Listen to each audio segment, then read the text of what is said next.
श्रीमद् भागवत। ये श्रीमद् भागवत क्या है? श्री मतलब राधा, ये राधा का मद है। मद माने एडिक्शन, श्री का मद। इस दुनिया में बहुत प्रकार के मद हैं। किसी को काम का मद है, किसी को क्रोध का मद है, किसी को लोभ का मद है, किसी को मोह का मद है, किसी को मात्सर्य का मद है। 5 प्रकार के मद होते हैं और सब किसी न किसी मद में ही जी रहे। कोई काम के मद में, ये भी चाहिए वो भी चाहिए, उसकी गाड़ी देखी ये मेरी हो जाती, उसका घर देखा ये मेरा हो जाता, उसका बंगला देखा ये मेरा हो जाता, सब चाहिए उसको, काम में जी रहा है, काम के मद में। कोई क्रोध के मद में, सब समय तमतमाया हुआ है, सब समय भ्रकुटियां तनी हुई हैं, हर समय क्रोध में जल रहा है। आदमी अपने से बलवान के सामने क्रोध नहीं दिखाता। बलवान के सामने क्या दिखा? मल्टीनेशनल कंपनी में काम करने वाला कोई लड़का आदमी, उसका बॉस वर donkey yes sir, monkey yes sir, rascal yes sir, yes sir के सिवा अगर कुछ बोल दे तो लात मार के नौकरी से निकाल दे, बोल भी नहीं सकता।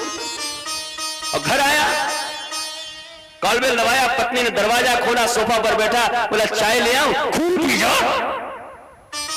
वो बॉस का गुस्सा आगे घर में दिखाया, उसको वहां गुस्सा मिला, वहां तो जवाब न दे पाया, आगे पत्नी पे दिखाया। अब पत्नी भी गई, अभी तक मुन्ना मुन्नी खेल रहे थे तो 2 झापड़ मुन्ना को 2 झापड़ मुन्नी को, वो भी चौंके। अभी तो कुछ देर पहले मम्मी कह रही थी तू मेरा चंदा, तू मेरे तारे, अचानक क्या हुआ?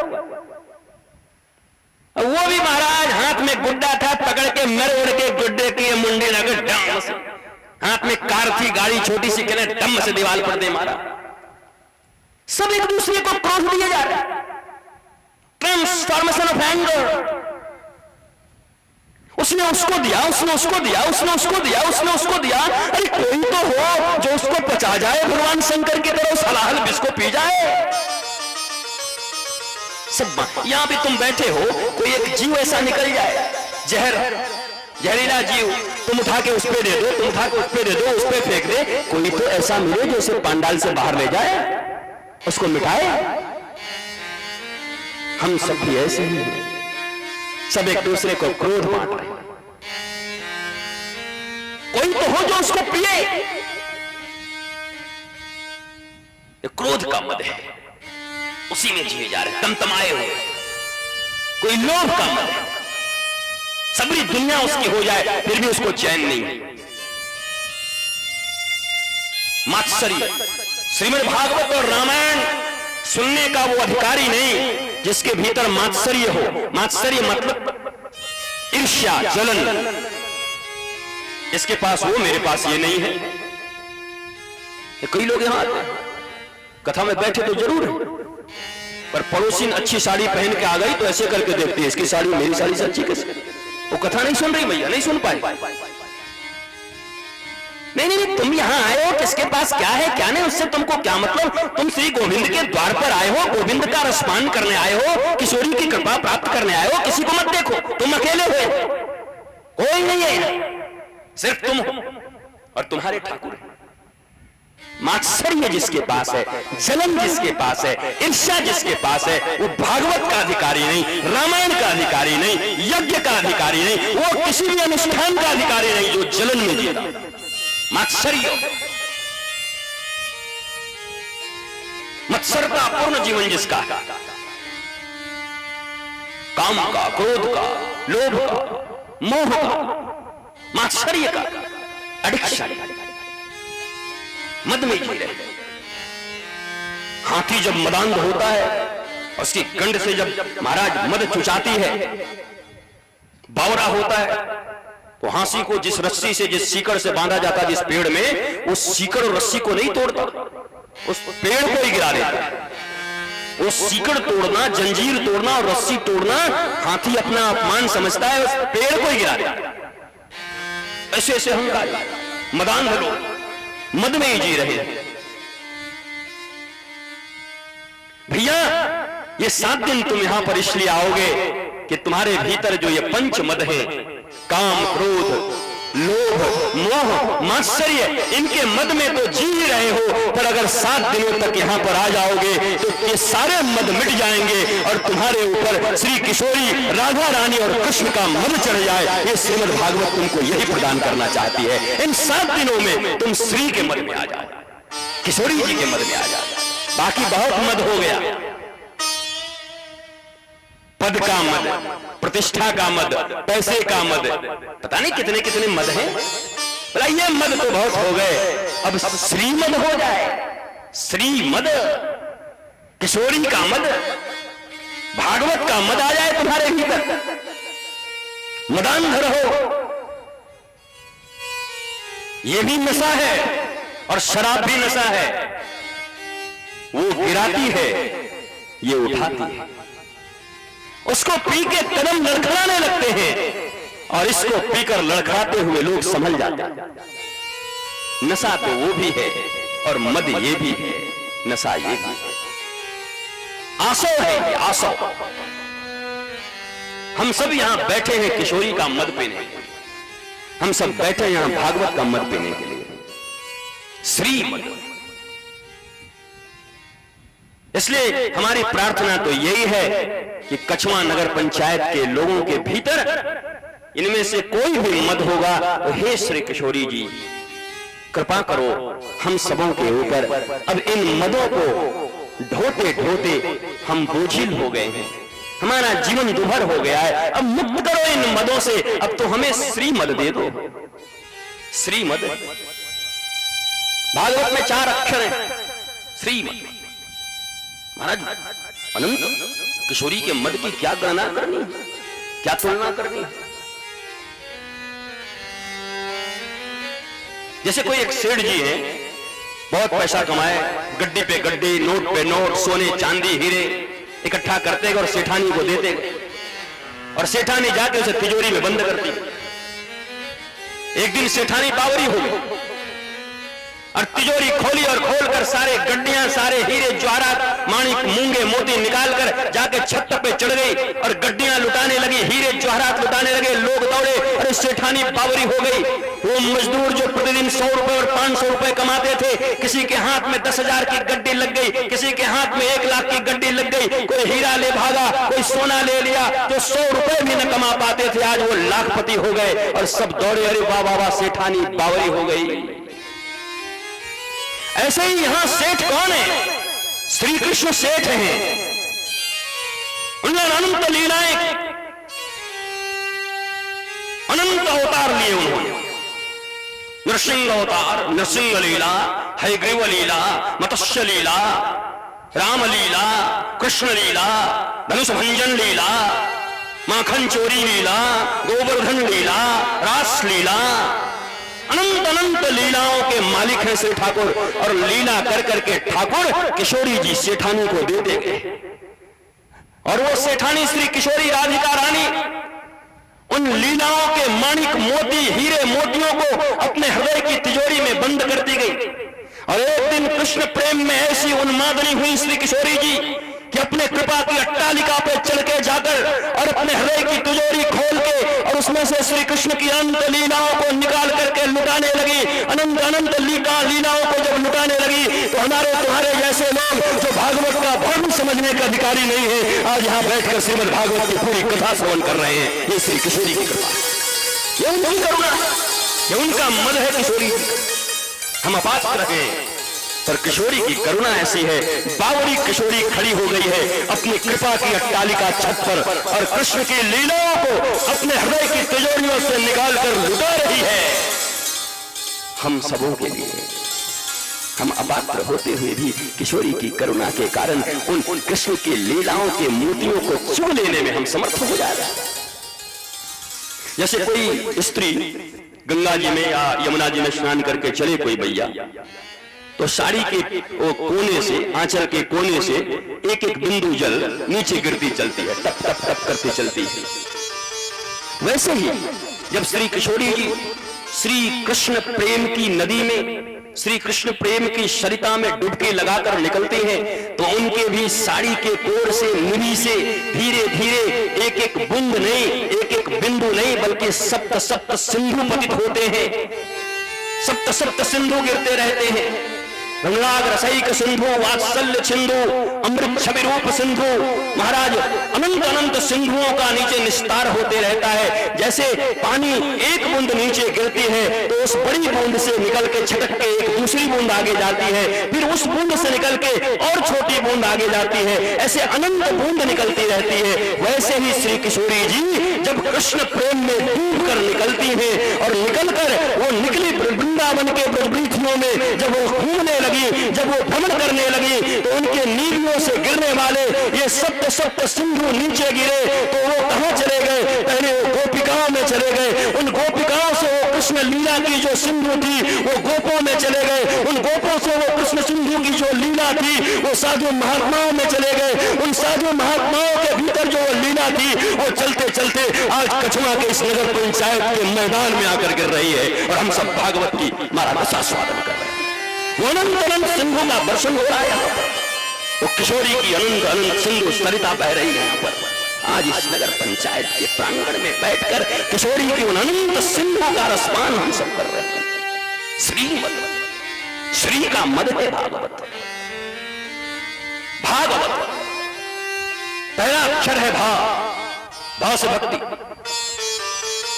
ऐसे बहुत सारे संस्कृत में विश्लेषण हैं। मैं संस्कृत का प्रकांड विद्वान नहीं हूं और संस्कृत के प्रकांड विद्वान बनकर के तुम्हारे मन को मोहना भी नहीं चाहते। तुम काशी के नजदीक रहते हो, यह विद्वानों की भूमि है, संस्कृत की नगरी है। सुनना हो तो जाकर के मोक्ष की बातें वहां सुन लेना। मैं तुम्हें सीधा, सहज और सरल भाव में श्री किशोरी जी की भक्ति प्रदान करने आया हूं, अपने पांडित्य को साबित करने नहीं आया। भक्ति, ये आरती कर लेना, ये मंदिर में दर्शन कर लेना, ये तुम जाकर के थोड़ा पाठ कर लेना, पूजा कर लेना, भक्ति इसको नहीं कहते। ये भक्ति के कृत्य हैं, ये डिवोशन नहीं है, ये डिवोशनल एक्टिविटी है। भक्ति और भक्ति के कृत्य में बड़ा अंतर है। हम तो थोड़ी आरती करके सोचते हैं भक्ति कर ली, ना ना ना, ये भक्ति के कृत्य हैं। जरूरी है ये भी, पर यही मूल नहीं है। जैसे कोई किसी की शादी विवाह में तुम जाते हो लिफाफा लेकर, तो खाली लिफाफा तो नहीं देते, लिफाफे के भीतर कुछ भरते हो, 500, 1000, 2000, 5000, 251, जितना भी दो। तो ये आरती क्या है, ये दर्शन क्या है, ये पूजा क्या है, ये व्रत क्या है, ये त्योहार क्या है, ये उपवास क्या है, या एनवेलप, ये लिफाफा है। पर आज तक हमने गोविंद को सिर्फ लिफाफे ही दिए। माफ करना, लिफाफा देने के लिए नहीं, लेने के लिए होता है। उस लिफाफे के भीतर कुछ न कुछ भरा होना चाहिए। ये आरती, ये पूजा, ये लिफाफा है और तुम्हारा भाव भक्ति है उसके भीतर। उस लिफाफे के भीतर अगर भाव न हो, अगर प्रेम न हो, तो ये सब कृत्य हैं, जीवों हैं, इनका कोई मूल्य नहीं है।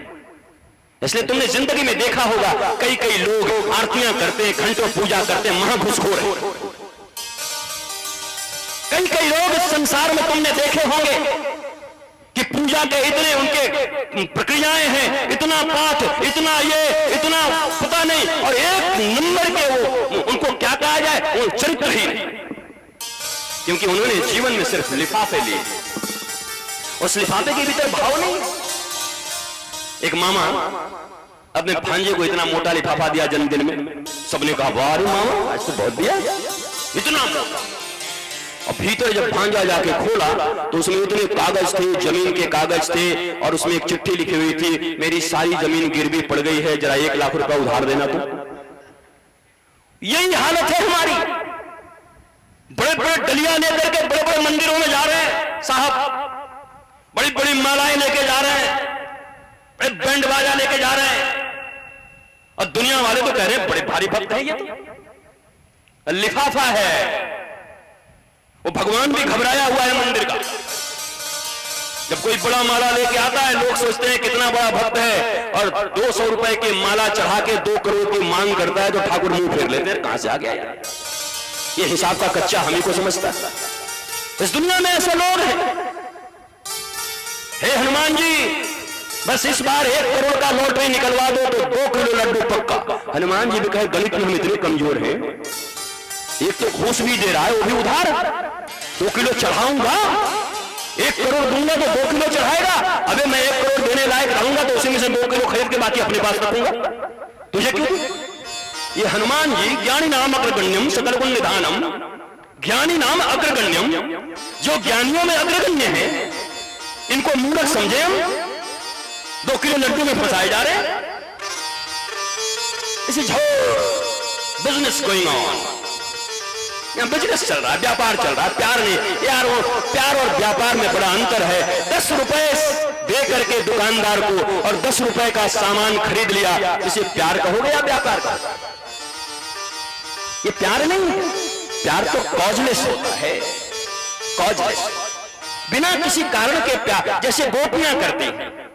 तत्सुखे सुखित्वम, अपने प्रियतम के सुख में ही सुखी होना, इसको प्यार कहते हैं। काम और प्रेम देखने में एक जैसे लगते हैं, दोनों लव एंड लस्ट, दोनों लेटर एल से शुरू होता है। एक लव है, एक लस्ट है, एक काम है, एक प्रेम है, देखने में एक जैसे लगते हैं पर दोनों में बड़ा अंतर है। काम अपना सुख चाहता है, दुनिया का हर चीज चाहता है, मुझे दे दो, और प्रेम बलिदान चाहता है। प्रेमी कहता है मुझे लूट लो, जो लूटना चाहो लूट लो, सब तुम्हारा है, और कामी कहता है मुझे सब दे दो। जहां मांग है वो काम है, जहां बलिदान है वो प्रेम है। इसलिए अपने काम को प्रेम का नाम मत दे देना, अपने लस्ट को लव का नाम मत दे देना।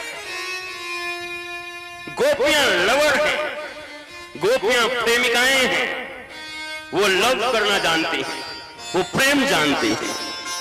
और इस दुनिया में बाकी बहुत सारे लोग, तपस्या रावण कम करता था। हिरण्यकश्यप ने ऐसी तपस्या की कि दीमक बाबी लगा गए, हड्डियां निकल गई।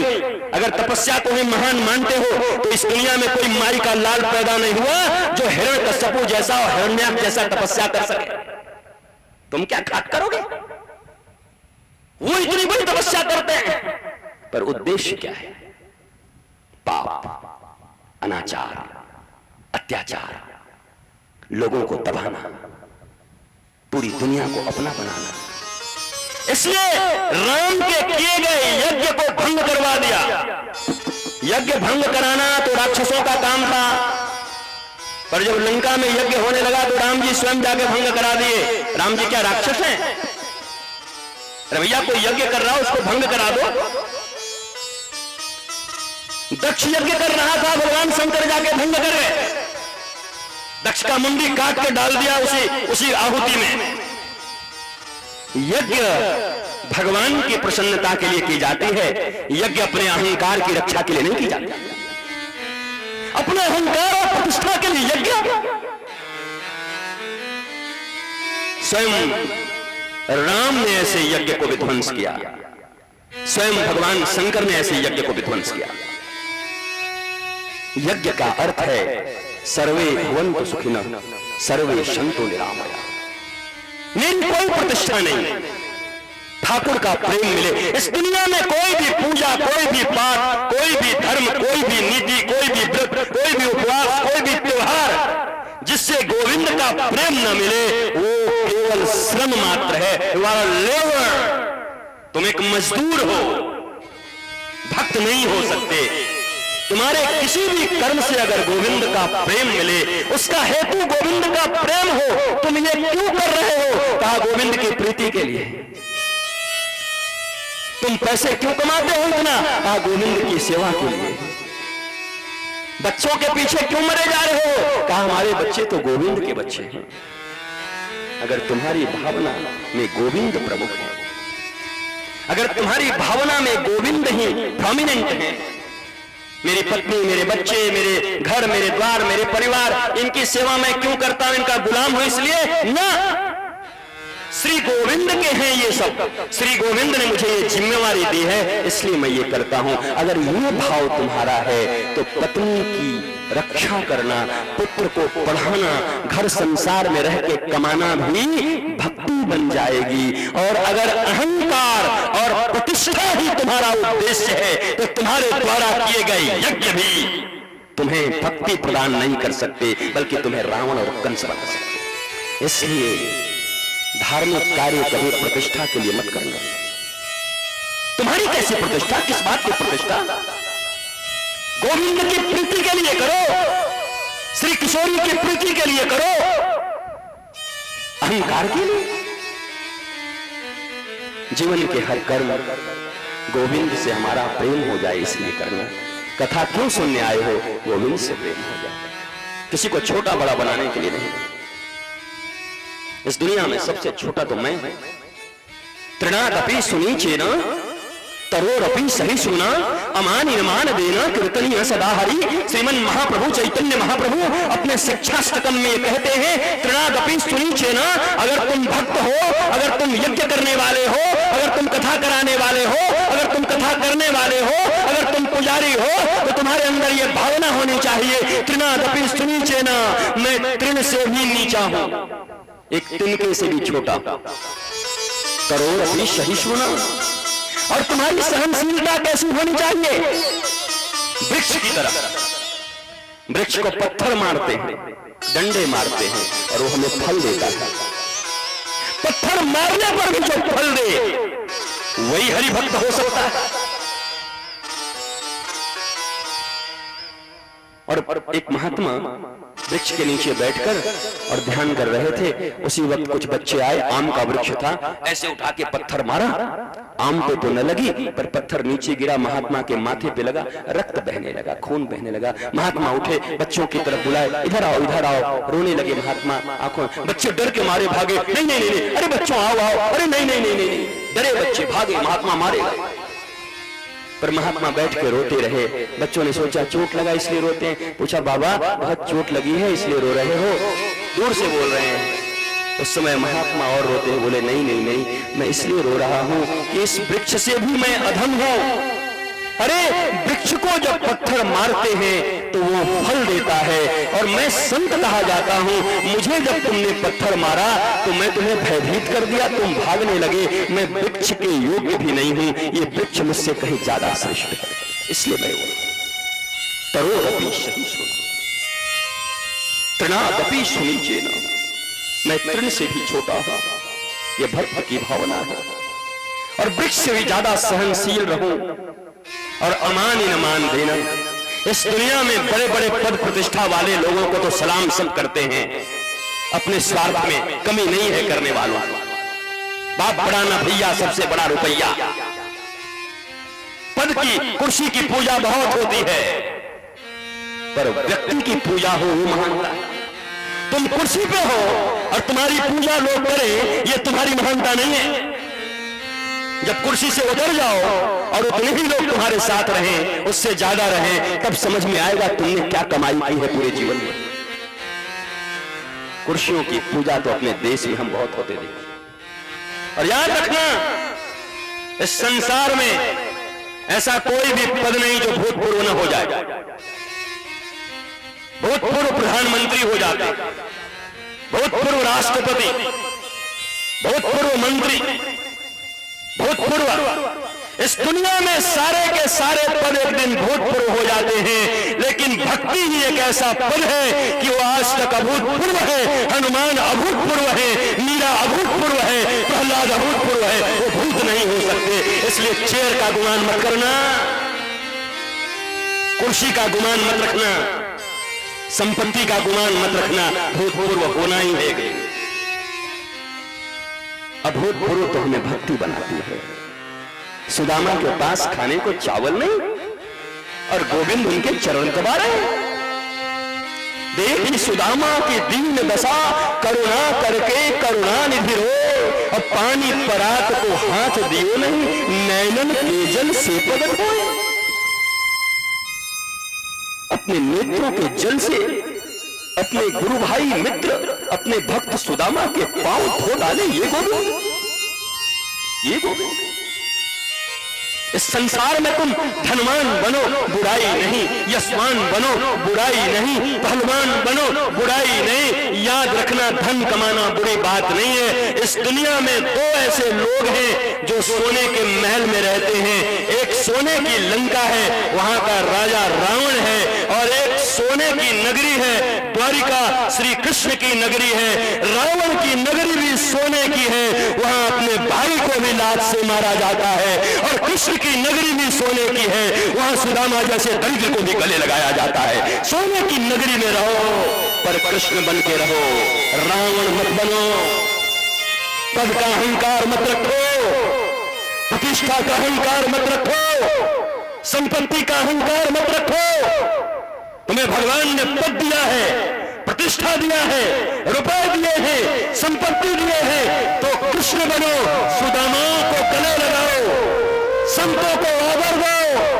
12 बजे रात्रि में भी भगवान श्री कृष्ण की नगरी द्वारिका में सुधर्मा सभा में विधवा, बूढ़े, बच्चे, संत, ब्राह्मण, दरिद्र, ये 12 बजे रात्रि में भी बिना पूछे जा सकते थे, और श्री कृष्ण उनके चरणों तक को लेकर के उनको प्रणाम करते थे। तुम श्री कृष्ण से भी बड़े हो गए, श्री कृष्ण से बड़ी शक्ति तुम्हारे पास आ गई। कौन सा अहंकार है तुम्हारा? किस अहम में जी रहे हो? यह अहंकार पतन का कारण है। रावण विद्वान कम नहीं था पर अहंकारी था। जरा उसकी गति तो देखो, दुर्गति तो देखो, क्या कमी थी रावण में? अरे देवी और देवताओं की बेटियां और देवताओं की पत्नियां अशोक वाटिका के पीछे वाले वन में आके खड़ी रहती थी, किस लिए पता है? इस दुनिया में सबसे हैंडसम कोई पर्सनालिटी थी तो रावण की। तुमने तो रामानंद सागर का रावण देखा है, अरविंद त्रिवेदी, जिसको दाग दाग पे करता है, वो रावण नहीं है। रावण से सुंदर इस दुनिया में कोई पुरुष आज तक पैदा नहीं। देवियां आके लाइन लगाती थी कि एक बार रावण मुस्कुरा कर मुझे देख ले। अप्सराएं पीछे खड़ी रहती थी, एक निगाह रावण मुझे देख ले। ओ रावण, और ज्ञान वेदों मंत्रों का इतना ज्ञाता, ये बनारस वाले और काशी वाले अच्छे से जानते होंगे।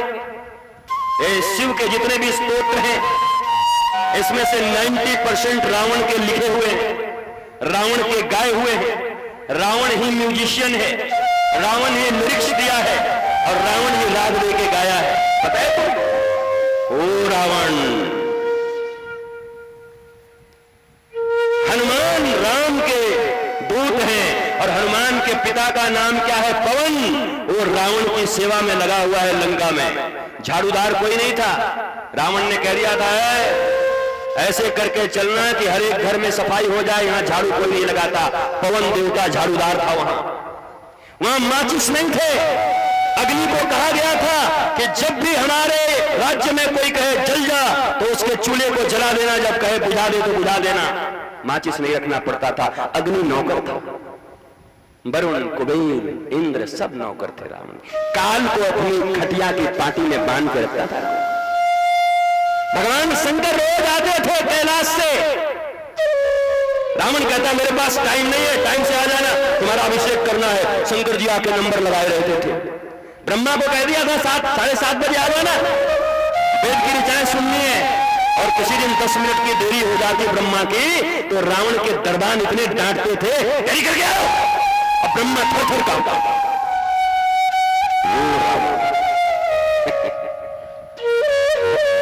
कैसी महिमा, कैसी गरिमा, कैसी प्रतिमा, कितना प्रवीण, कितना सुंदर। अरे अहंकार में 1 लाख कोट 1.25 लाख नाती ता रावण घर दिया न बाती। कोई दीपक जलाने वाला नहीं था। किस बात के अहंकार करते हो प्यारे? मत करो अहंकार।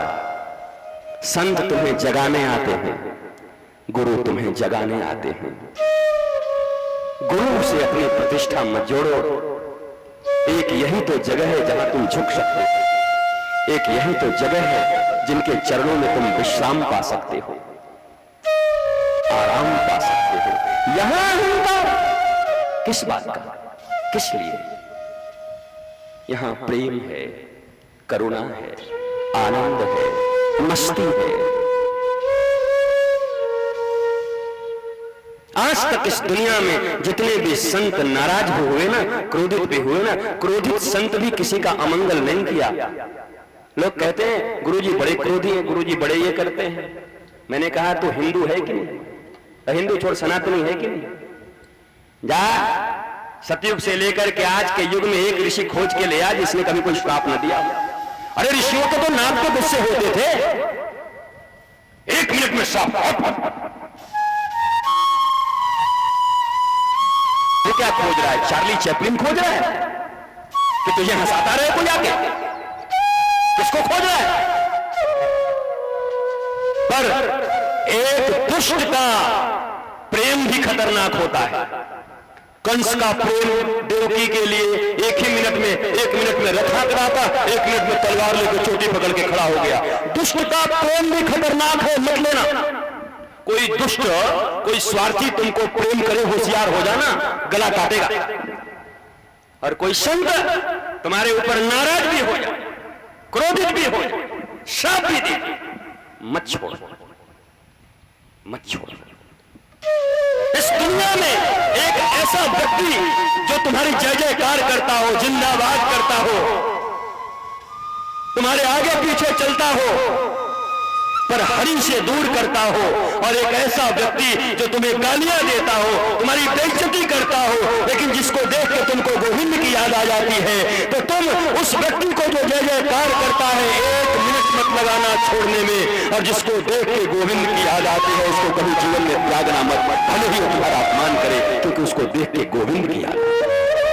गुरु ऐसे ही होते, संत ऐसे ही।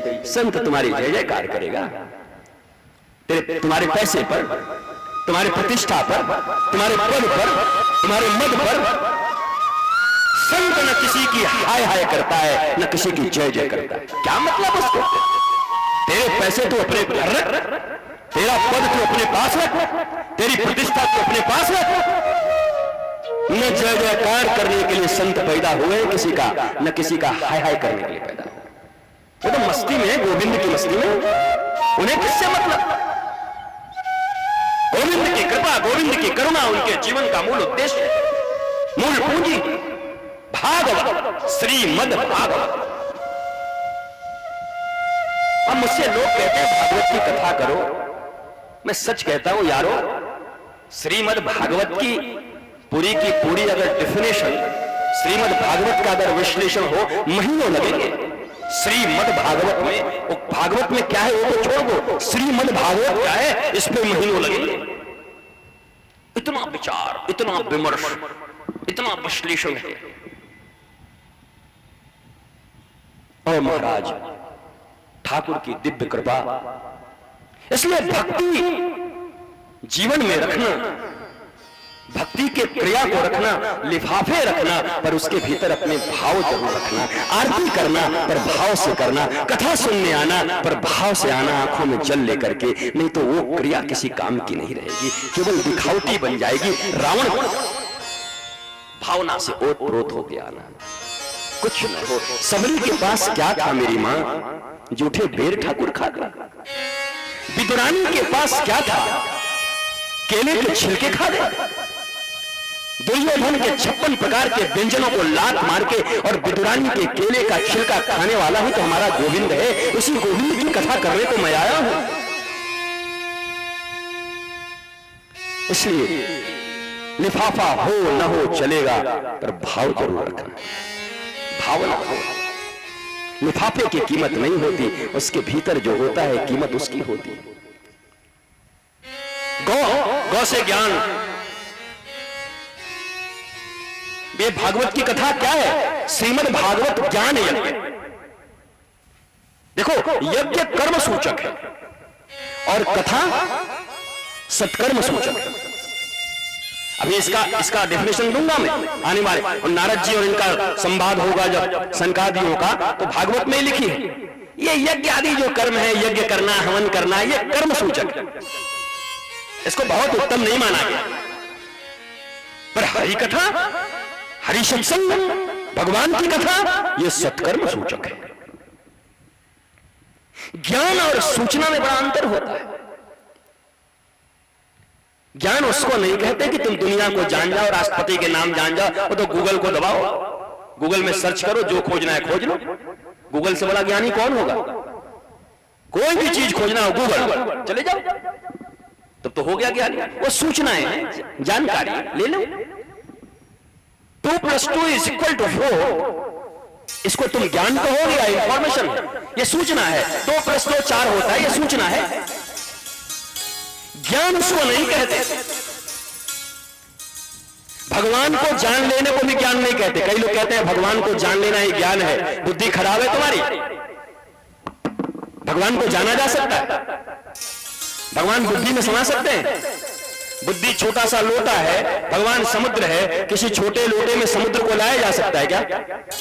और अगर उस लोटे में समुद्र आ गया तो समुद्र छोटा हो गया, लोटा बड़ा हो गया, बुद्धि तुम्हारी बड़ी हो गई, भगवान छोटे हो गए। नहीं आता। बुद्धि के प्रयोग से भगवान नहीं मिलते, बुद्धि के समर्पण से भगवान मिलते। दिमाग लगा के ठाकुर को नहीं पा सकते, गुरु को नहीं पा सकते, क्योंकि दिमाग तो उनके पास बहुत है, बुद्धि उनके पास बहुत है। ठाकुर हैं, महान विमोचन पंडित हैं, वो महाज्ञानी। बुद्धि के प्रयोग से नहीं, बुद्धि के समर्पण से ही गुरु और परमात्मा को जाना जा सकता है। हम बुद्धि से जानना चाहते हैं, और भगवान को जानना जरूरी नहीं, खुद को जानना ही ज्ञान है। What's your recognition? तुम कौन? Who are you? Who am I? This is the beginning of real spiritualism. Who am I? मैं कौन हूं? मैं कहां से आया हूं? किस लिए आया हूं? क्या कर रहा हूं? क्या उद्देश्य है मेरा? क्या परिणाम होगा इसका? यह ज्ञान है। भगवान को जानना ज्ञान नहीं है।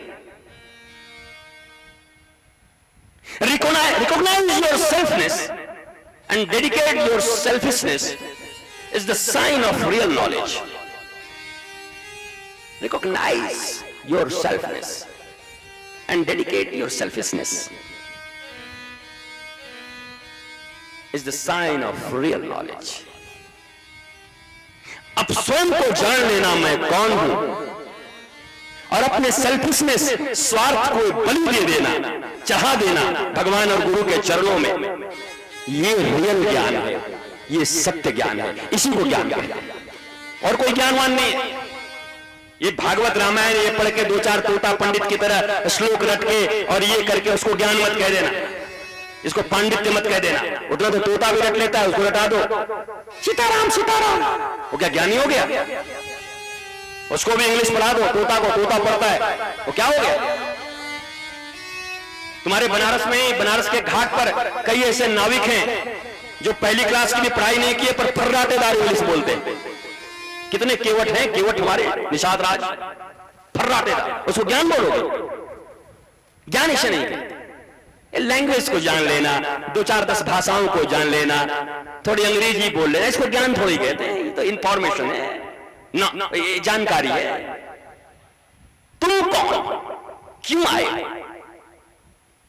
मैं हर बार ये बात कहता हूं, वाल्मीकि रामायण की, रावण की भरी सभा में हनुमान जी आए, अगर रावण ने देखा रे विचित्र बंदर है, बंदर महाडरपोक होता है, ये इतना बलवान है, बंदर बड़ा अपवित्र होता है, ये बड़ा पवित्र है।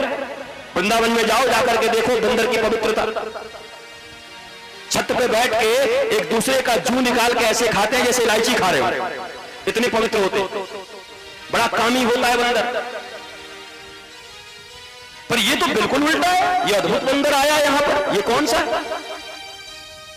तो रावण अपनी भरी सभा में पूछता है, वाल्मीकि रामायण का यह प्रसंग है, कहते कपे, ऐ कपी कौन है तू? कहते कपे कौन है? वो हनुमान जी चक्कर में पड़े। अरे आज तक मुझसे ऐसा कोई सवाल न किया। अगर ये पूछा होता राम कौन है तो अभी नौधा रामायण सुना देता इसको। राम कौन है ये बताना मुश्किल नहीं है, पर मैं कौन हूं ये बताना बड़ा मुश्किल। हनुमान हूं, इसके पहले भी कुछ और था। 11वां रुद्र हूं, इसके पहले कोई और नाम था। माता पिता का नाम अंजनी और पवन है, इसके पहले भी बहुत सारे मम्मी डैडी हो चुके हैं हमारे। कई जन्म लिया हूं मैं। जब सांप था तो सांपिनी हमारी मम्मी थी, जब कुत्ता था तो कुतिया हमारी मम्मी थी। कितने जन्म हो चुके हैं, 84 लाख योनियों में आया हूं। कितने पापा मम्मी, कितने भाई बहन, कितने रिश्तेदार मित्र बदल चुके हैं। ये मेरा रियल जानना, ये रियल में नहीं हूं, ये टेम्पररी। राम प्रसाद, श्याम प्रसाद, ये वो रितेश्वर, ये टेम्पररी नाम है। कल भी नहीं था, 10 साल के बाद, 50 साल के बाद भी नहीं रहेगा। ये मैं नहीं हूं। हनुमान जी चुप हो गए। रावण मुस्कुराया। तो मैंने सुना था ज्ञानी नाम अग्रगण्यम। रावण कोई कम ज्ञानी थोड़ी है, बड़ा विद्वान है। और ये विद्वानों की, ये श्रीमद् भागवत और वाल्मीकि रामायण, ये दोनों विद्वानों की परीक्षा इसी में होती।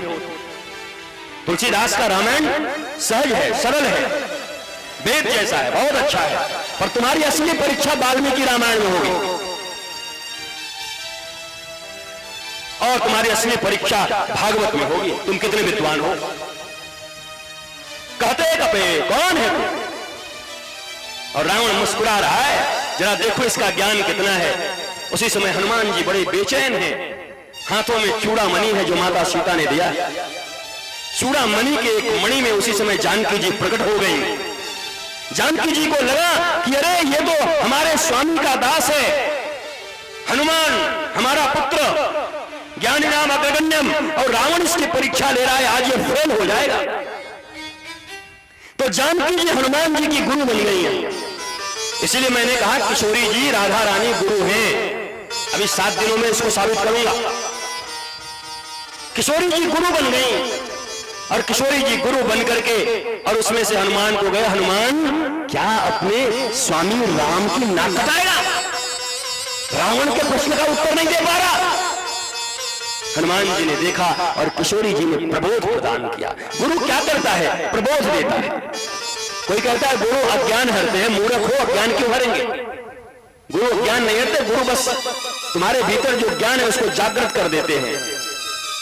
किसी कमरे में अंधेरा है, कोई कहे अंधेरा को भगाओ, डंडा लेके जाओ, मारो अंधेरे को, भाग भाग निकल निकल जाएगा? नहीं नहीं, बस एक माचिस की तिल्ली जला दो, अंधकार चला गया। अंधकार भगाने की जरूरत नहीं है, प्रकाश करने की जरूरत नहीं है, अज्ञान मिटाने की जरूरत नहीं है। तुम्हें ज्ञान का प्रकाश, ज्ञान प्रदीप फैलाना है। श्रीमद् भागवत क्या है? ज्ञान प्रदीप है। श्री सुखदेव जी क्या है? ज्ञान प्रदीप है। भगवान श्री कृष्ण क्या है? ज्ञान प्रदीप है, अध्यात्म प्रदीप है। ये प्रदीप जल जाएगा तो तुम्हारे अज्ञान रूपी अंधकार स्वयं मिट जाएंगे। अंधकार को भगाने की जरूरत नहीं है। इसलिए जब जानकी जी गुरु होकर के हनुमान के भीतर प्रबोध देती हैं और प्रबोध प्राप्त करता है, तो हनुमान को मुस्कुराते हुए हनुमान कहते हैं, उनको प्रबोध मिला, जानकी जी ने ज्ञान दिया। दोनों हाथ उठा के बोले, दासो हम कौशलेन्द्रश्य, कुलोद्भव ब्राह्मण, हे दशानन, हे दशशीष, सुन ले मैं कौन हूं। दासो हम कौशलेन्द्रश्य, मैं दास हूं श्री राम का। रावण मुस्कुराया, हंसा, तो दास है? अरे मैं तो सोचा तो कहीं का बलवान है, वीर है, राजा है। मेरे बेटे को मार दिया, अशोक वाटिका उजाड़ डाली, मैं सोचा था पहलवान है तू, कहीं का राजा होगा। तू दास है, स्लेव, सर्वेंट, नौकर। और ठाका लगाता है रावण, दास।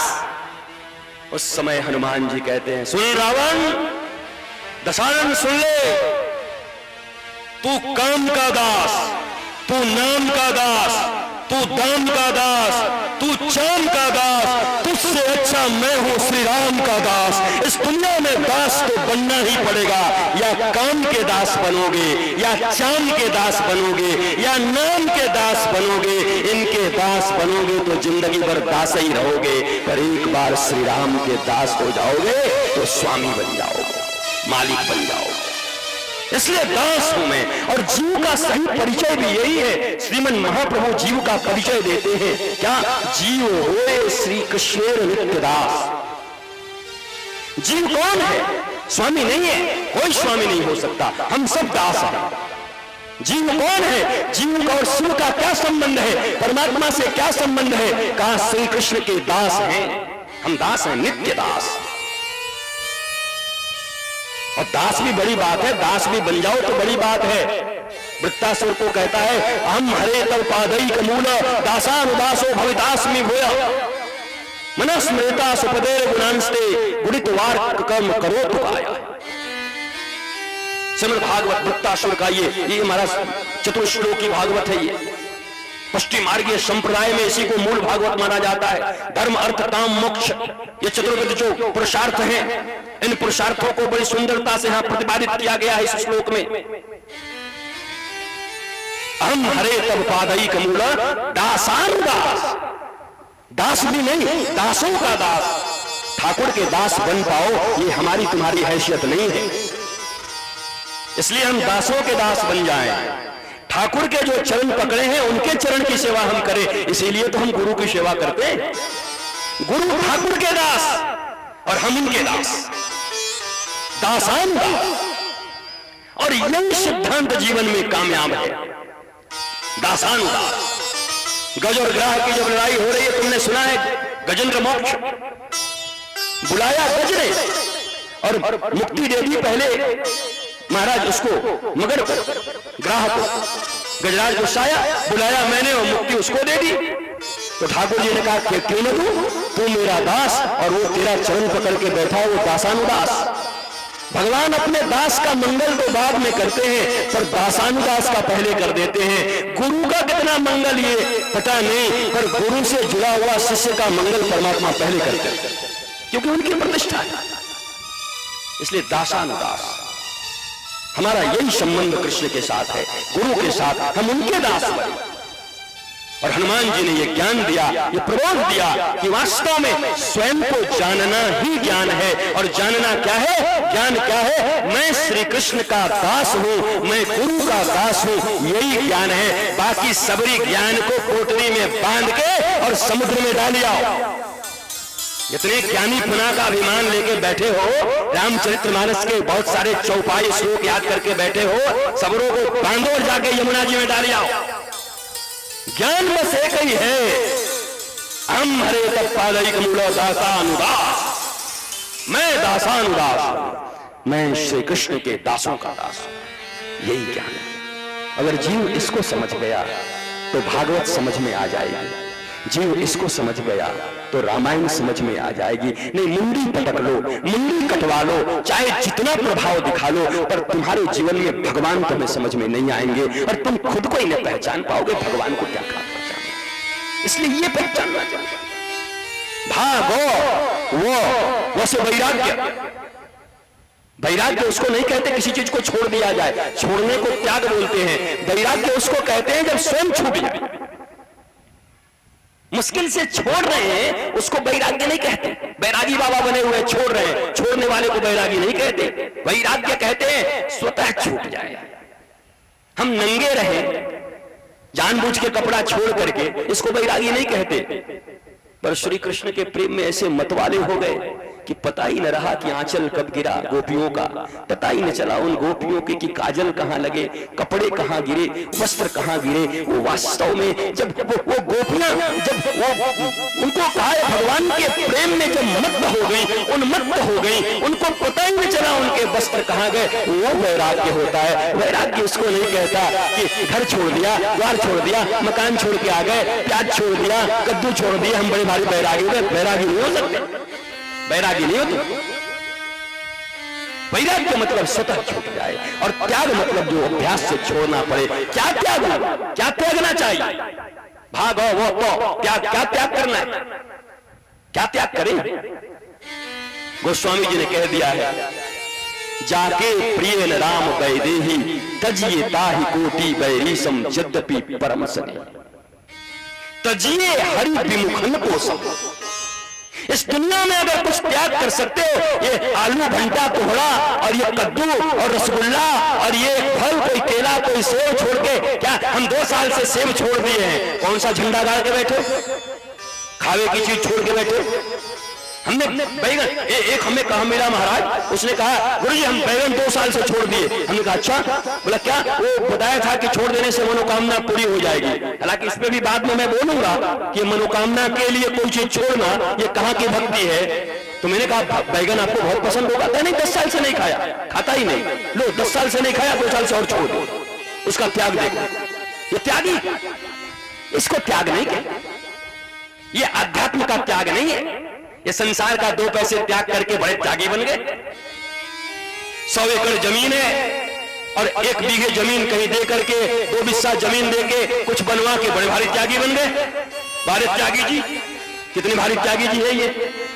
इसको त्याग नहीं कहते। तो जिये हरि विमुखन कोष। अगर त्यागा कुछ जा सकता है तो जो हरि विमुख प्राणी है उनका संग तुरंत त्याग। जाके प्रिय न राम, जाके हृदय न राम वैदेही तजिए ताहि कोटि बैरीसम। भरत तजियो में तारी। गोस्वामी जी प्रमाण के साथ बात करते हैं, प्रमाण है उनके पास। कहा भरत ने अपनी मां कैकेयी का त्याग कर दिया। किसके लिए? प्रभु श्री राम के लिए। जिनको राम वैदेही प्रिय नहीं, भले ही अपनी मैया क्यों ना, मम्मी क्यों ना, त्याग दो। ये रामायण कह रहा, मैं नहीं कह रहा हूं। भगवान के आड़े कोई भी आ जाए त्याग दो।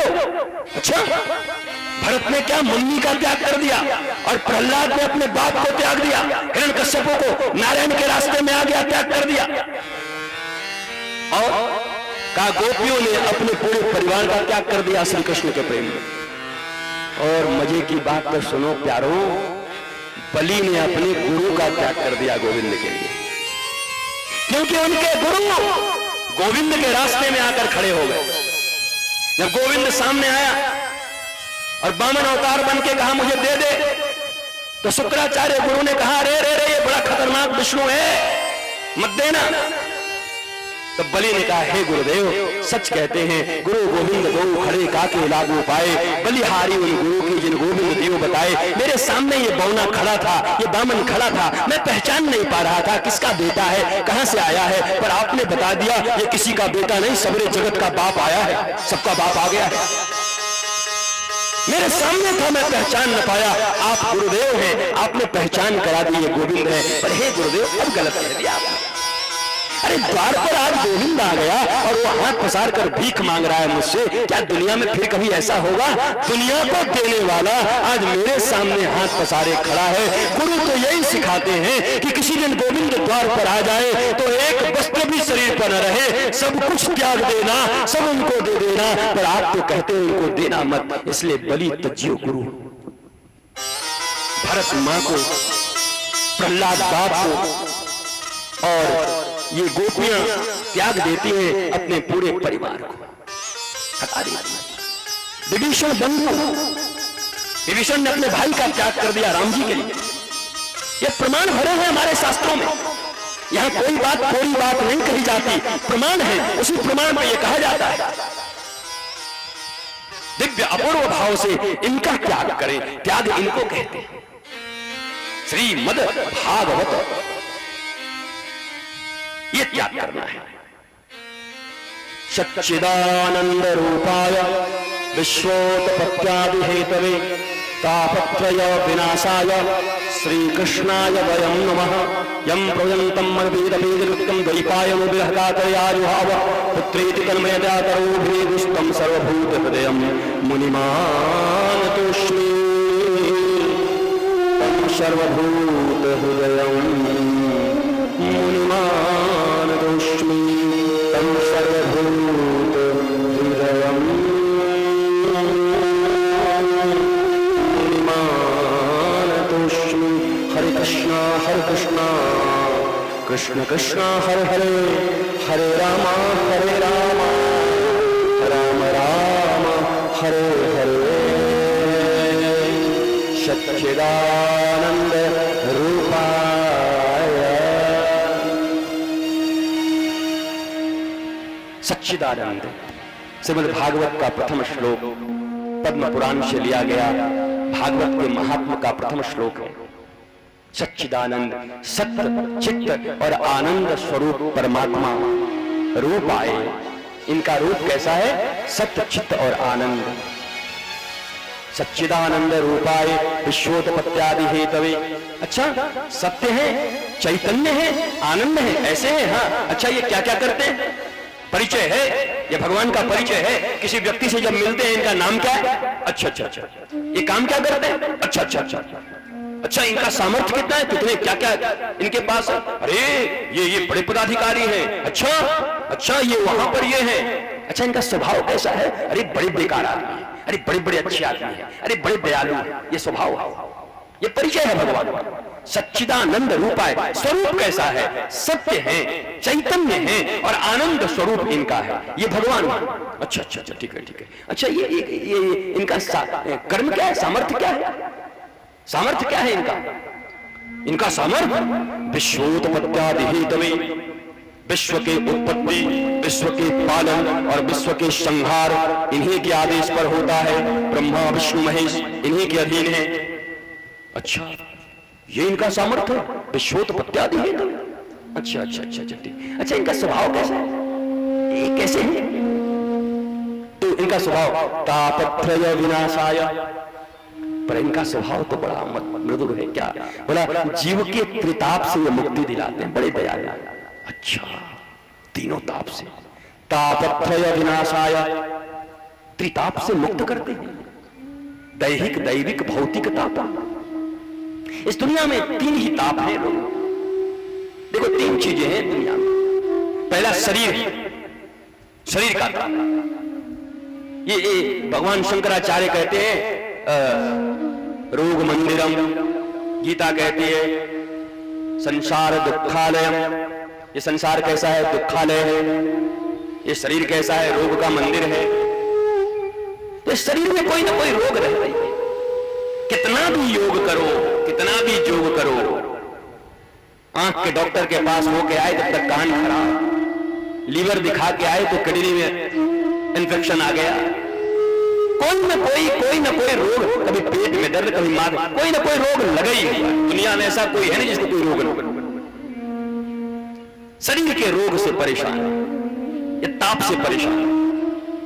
अच्छा, चलो इसको कैसे भी प्राणायाम करके, अनुलोम विलोम करके थोड़ा ठीक ठाक किया, फिर भी तो कुछ ना कुछ है ही। तब फिर क्या हुआ?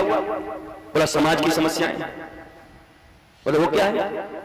बोला यहां भी कोई ना कोई रूठ ही जा रहा है।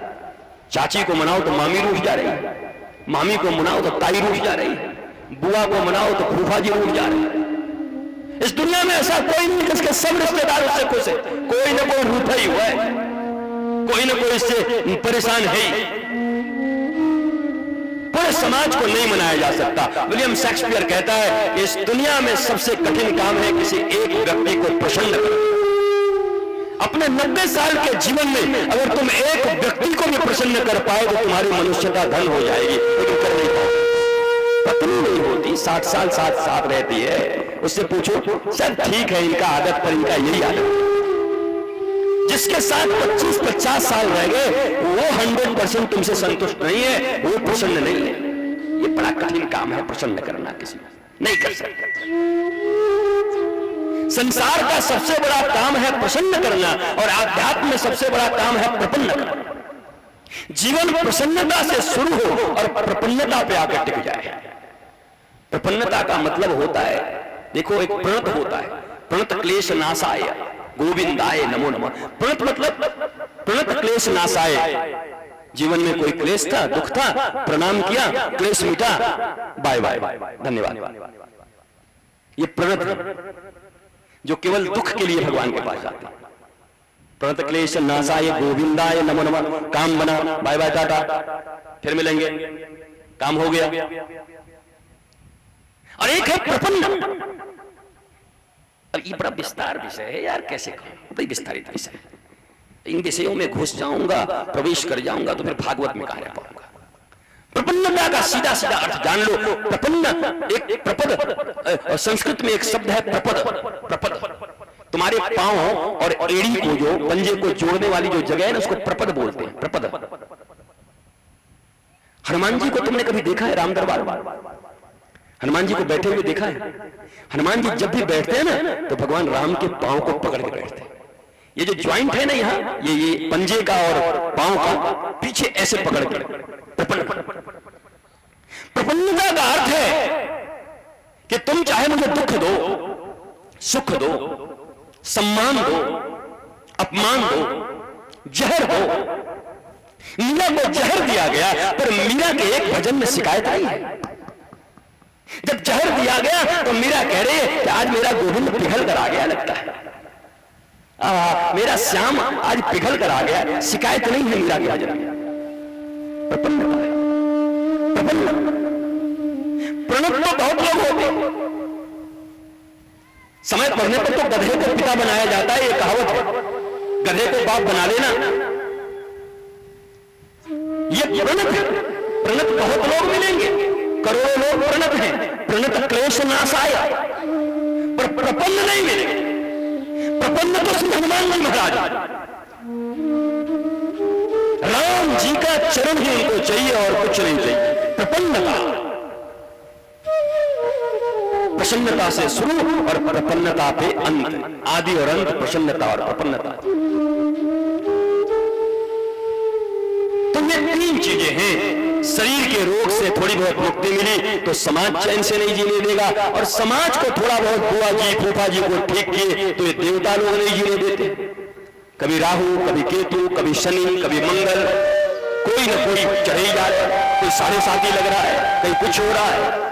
इसको मनाओ तो वो रूठ जाए, देवी जी को मनाओ तो देवता रूठ जाए, कुल गुरु को मनाओ तो वो इष्ट रूठ जाए, कुल देवी रूठ जाए। यहाँ कोई ना कोई रूठ ही जा रहा है, यहाँ भी कोई ना कोई बना ही हुआ। ये 3 प्रकार के ताप, इन 3 तापों से मनुष्य झुलसता रहता है। और क्या कहते हैं भैया, इन 3 तापों से अगर मुक्ति चाहते हो तो क्या करो? श्री कृष्णाय वयम नमः, श्री कृष्णाय वयम नमः। श्री माने श्री राधा रानी, अकेला कृष्ण नहीं, श्री राधा के साथ जो कृष्ण हैं, राधा कृष्ण, वयम नमः। नमा माने क्या होता है? नमस्कार सीधा सीधा होता है, पर नमा का सीधा सीधा अर्थ क्या है? न मम मम न, नमा तो बढ़ेगा, ओम नमः स्वाहा, ओम नमः स्वाहा, इदम इंद्राय नमः स्वाहा, इदम इंद्राय नमः स्वाहा। ये बोल तो बड़ी यज्ञ है, बहुत यज्ञ होता है, बोलने वालों की कमी नहीं। तेल जौ गुड़ लेके स्वाहा स्वाहा, पंडित भी स्वाहा, जजमान भी स्वाहा, बड्डू मीन स्वाहा, बड्डू मीन नमः। नमः का मतलब क्या है? क्या नमः? नो नमो ममनो इति नमः। मैं कुछ नहीं, मेरा कोई नहीं, मैं कुछ नहीं और मेरा कोई नहीं, इति नमः। ये चमड़े के जीव से नमा बोलने से नहीं होगा। नमा, बहुत सारे यज्ञ होंगे, होते ही रहते हैं, नमा बोलने वालों की कमी नहीं है। नमा काय को नमा? किस बात का नमा? नमा का अर्थ जानते हो? नमः ममना, ये चरित्र में आ गया। ना आया तो क्यों कर रहे हो? क्यों हवन कर रहे हो? मेरा, मैं कुछ नहीं, कोई मेरा नहीं, मेरे तो गिरधर गोपाल, दूसरो न कोई, इति नमः। इसको नमः, केवल मेरे श्री कृष्ण है और मैं श्री कृष्ण का हूं, और जगत में मैं किसी का नहीं हूं, न मेरा कोई है। ये नमः कहते हैं। अब से यज्ञ करने जाना, कहीं मौका मिले तो उतने समय के लिए भाव रखना, नहीं पैंट और शर्ट और बेल्ट पहन के, जूता पहन के और चौड़ा लेके और लघु शंका करके बिना हाथ पांव धोए पहुंच गए। आइए आइए स्वाहा, आप भी थोड़ा सा डाल दीजिए, बस उठाए तेल जो जाके डाल दिए स्वाहा। तुमसे देवता प्रसन्न होगा। अगर डंडा न मार रहा देवता तुमको, सामने यही गनीमत। ऐसे गंदे हाथ से, ऐसे गंदे विचार से, ऐसे गंदे परिधान से, ऐसे गंदे तरीके से एक अपने बेटे को भी जाके रोटी खिलाओ, मुंह में कालिख लगा के, हाथ गंदा हो तो बच्चे बोलेगा, बेटा बोलेगा, अरे mummy you are so dirty, जाओ जाओ, गंदी कहेगी। आंख में क्या लगा है, नाक में क्या लगा, नहीं खाना, जाओ। अपना बेटा नहीं खाता तुम्हारे गंदे हाथ से, और तुम देवताओं को जाके दे रहे हो नमः स्वाहा। मजाक बना दी यज्ञ को। I will tell you before some days what is यज्ञ, what is यज्ञालिज्म। मैं सब बताऊंगा तुमको, यज्ञ क्या है, यज्ञालिज्म क्या है, अब सब बताऊंगा, एक एक फांक कर करके बताऊंगा। भैया कथा हो रहा है, तुमको जानना ही चाहिए। राम रावण की कथा तुमने बहुत सुनी है, सुन लेना। और श्रीमद् भागवत की कथा जो मूल कथा है वो तो मैं तुम्हें सुना दूंगा 2 दिन के अंदर में। पर तुम्हारा एक एक फंडामेंटल चीज क्लियर करूंगा मैं। जब आ ही गया हूं तो तुम भी समझो, जानो एक एक चीजों को कि तुम आज तक जो करते आए हो वो ठीक है कि नहीं, उसको अच्छे से कैसे कर, तुमको उसका परिणाम क्यों नहीं मिल रहा। तुम इतने अच्छे बात काम करते हो, इतनी पूजाएं करते हो, फिर भी परिणाम क्यों नहीं मिल रहा। उस परिणाम को बताने के लिए श्रीमद् भागवत का ये कथा हो रहा है, ज्ञान यज्ञ। ये ज्ञान यज्ञ है, ये तिल यज्ञ जौ यज्ञ नहीं है, इसका नाम है ज्ञान यज्ञ। और ज्ञान किसको कहते हैं बता दिया, दासोहम कौशलेन्द्रश्च। ये 7 दिनों में तुम्हें यही ज्ञान दिया जाएगा कि श्री कृष्ण के साथ तुम्हारा संबंध कैसा है, अगर टूट गया है तो पुनः कैसे स्थापित करोगे। यही ज्ञान है, यही ज्ञान यज्ञ है, और कोई यज्ञ नहीं। बाकी तो यज्ञ वही नमः, नमः ही पहले पूछो यज्ञ करने वालों से, स्वाहा का और यज्ञ नमः का, और मंत्रों का पहले अर्थ बताएं और उसका पूरा पूरा पालन हो। फिर इट्स सो डिफिकल्ट इस कली काल में। इसलिए तो कहते हैं कि इस कलयुग में और कोई चीज संभव नहीं है। सत्संग, हरि कथा और हरि नाम। कलयुग केवल नाम आधारा, सुमिर सुमिर नर उतर ही पारा। हरे नाम हरे नाम हरे नामई केवलम कलौ नास्तैव नास्तैव नास्तैव गतिरन्यत्र। केवल हरि नाम, केवल हरि कथा, केवल हरि कीर्तन, यही यज्ञ है, यही पूजा है। और कलयुग में और कुछ नहीं होता। क्या यज्ञ करोगे? अरे यज्ञ का यह नहीं कर पाओगे अगर विधान से, वैदिक तरीके से यज्ञ कराया जाए, यह नहीं कर पाओगे। कहां से करोगे यज्ञ? जब सतयुग में यज्ञ में इतनी सी गलती हो जाती थी, जब कितने प्रकांड विद्वान थे, तब इसका कितना उल्टा अर्थ हो जाता था। इसी भागवत में पढ़ोगे कि एक शब्द उदात और अनुदात स्वर बोल दिया, जो जोर से बोलना, कोई गलत चीज नहीं बोला। राम बोलना था, राम ही बोला, लेकिन बोलना था राम, उसको बोला राम, उतना ही में अर्थ उलट गया।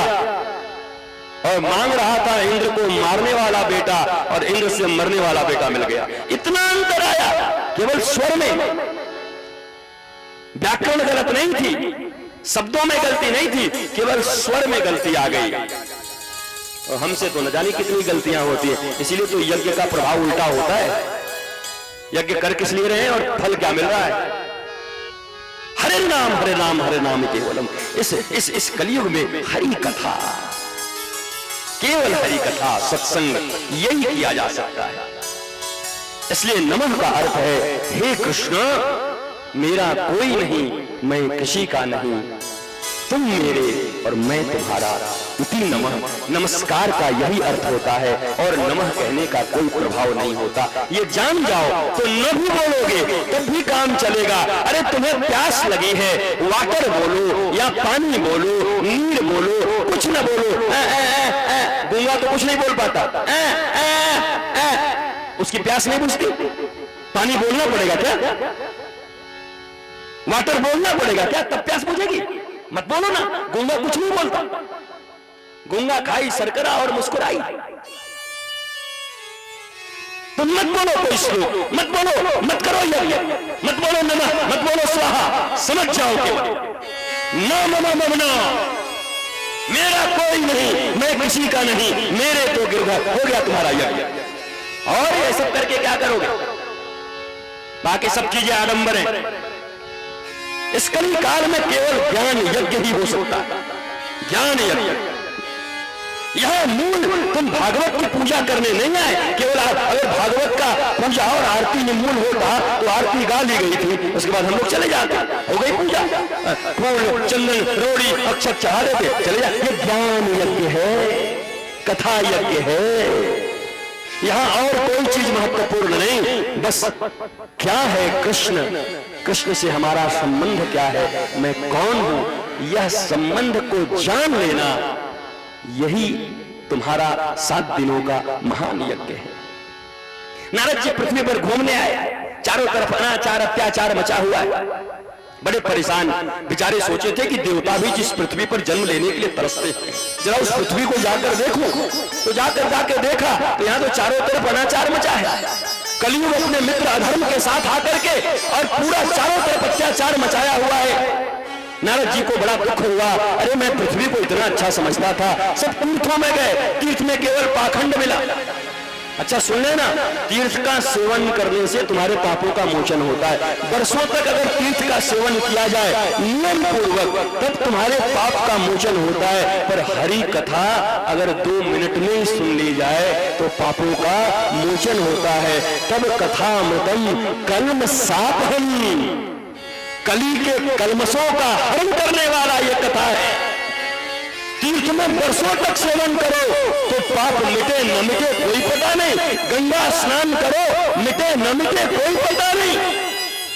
पर हरि कथा मंदाकिनी ऐसी है, हरि कथा की गंगा ऐसी है जो तुम्हारे कानों से प्रविष्ट होकर ये अलकनंदा तुम्हारे हृदय के भीतर में जितने कूड़े कचरे जमे हैं ना, वो 7 दिनों में गंगा का प्रवाह, जो ये कथा गंगा का प्रवाह है, कल कल कल्लोल वंतनी प्रवाहित होती हुई भागवत की भागीरथी धारा जब तुम्हारे कर्णपुटों के माध्यम से तुम्हारे हृदयांचल से गुजरेगी तो इसके भीतर काम क्रोध मद मोह लोभ मात्सर्य इत्यादि जो भी बुराइयां हैं, जो भी उच्छिष्ट वस्तुएं हैं, उनको दहन करके बहा के ले जाएगी। इन 7 दिनों में तुम्हारा क्या होगा, निर्मल मन हो जाएगा, और निर्मल मन वाले को ठाकुर मिल जाते हैं। ये 7 दिन इन कानों से कथा सुनो तो ये मन निर्मल होगा। मन निर्मल होके क्या होगा, का निर्मल मन जन सो वही पावा।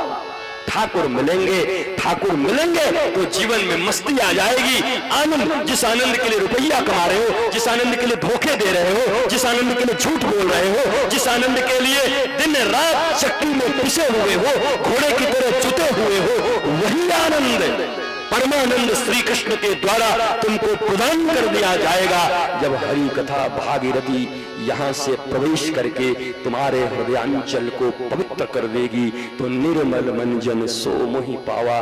ठाकुर के मिलने का मतलब है जीवन में आनंद मिल जाना। नंद को आनंद भयो, नंद को कृष्ण नहीं भयो, नंद को आनंद भयो। ठाकुर जी का नाम आनंद है, ठाकुर जी में आनंद नहीं है, ठाकुर जी स्वयं आनंद है। ठाकुर जी में आनंद नहीं है, ठाकुर जी ही आनंद है। अगर ठाकुर मिल गए तो आनंद मिल गया, अलग से आनंद मांग। हम ठाकुर से, हे ठाकुर हमको ये दो, महामूर्ख आदमी है यार, न वेद पढ़ा, न वेदांत पढ़ा, न कथा सुना, न गुरु बनाया, क्या मानते मंदिरों में जाकर, क्या लाइन लगाए हुए हो जाकर के। वार त्योहार चल रहा है, बृहस्पतिवार को इस मंदिर में, मंगलवार को हनुमान जी के पास, ये क्या है।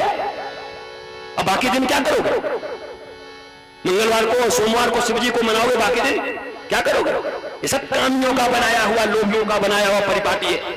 किसी वेद शास्त्र में ऐसा नहीं लिखा, किसी शास्त्र संहिता में ऐसा नहीं लिखा। यहां शास्त्र संहिता में लिखा धर्मम भजस्व सततम, धर्म का भजन सतत हो, always, forever. It's not for whenever, it's for forever. हमेशा करो। एक दिन, 2 दिन, कल करेंगे, परसों करेंगे, मंगल करेंगे, बुद्ध करेंगे, आज वहां जाएंगे, ये कौन सी भक्ति है। किसने सिखाया ये, कौन से शास्त्र बताए, कौन गुरु बताया, कौन संत बताया। ऑलवेज, सततम, निरंतर, इनफाइनाइट, अनंत, सदा सेव्या श्रीमद् भागवती कथा। पूछा किसी ने कि भागवत की कथा कितनी बार सुनो ना, मूर्ख आदमी, सदा सेव्या, जब तक जियो तब तक पियो। ये नहीं पूछते कि गुरुजी चावल दाल कब तक खाऊं, बचपन से खाए खाए बूढ़े हो गए मर गए, तब ना पूछे। गुरुजी रोटी कब तक खाऊं, तो बिना रोटी के तो पेट में चूहा कूदे, काम ना बने। कथा कब तक सुनूं, जब तक जियो तब तक पियो, सदा सेव्या सदा सेव्या। पद सरोज अनपायनी भक्ति सदा सतसंग। ये कौन मांग रहा है? परम वैष्णव भगवान शंकर राम जी से कह रहे हैं, पद सरोज अनपायनी और भक्ति सदा सतसंग। भगवान शंकर कह रहे हैं कि मुझे सदा तक सत्संग दे दीजिए, सदा हम कथा दे दीजिए, और हम कह रहे हैं कब तक सुने, कितने दिन सुने, कहां सुने? नवरात्रि में सुने, चैत्र में सुने, फागुन में सुने। ये वार और त्योहार से धर्म नहीं होता। ऑलवेज, हमेशा, हर समय, जित देखूं तित श्याममयी है। आठों याम ऊधो हमें श्याम ही सुखा। एक याम में 3 घंटे होते हैं, 8 याम में 24 घंटे होते हैं। गोपी कहती है आठों याम ऊधो हमें श्याम ही सुखा। 1 मिनट भी, 1 सेकंड भी हमें दूसरा काम नहीं है। इसलिए कभी वार मत पूछना, त्योहार मत पूछना। ये बहुत बुरी बात है। किसी संत से मत पूछना किस दिन पूजा करूं, किस वार को करूं।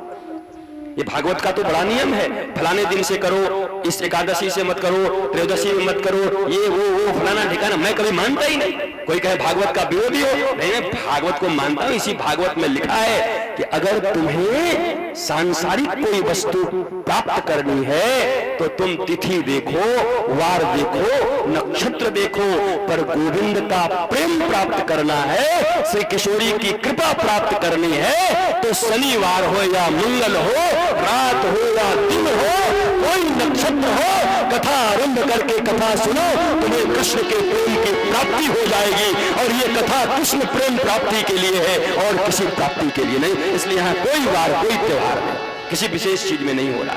जिनको त्योहार मनाना हो त्योहार मना, ये सब समय चलेगी।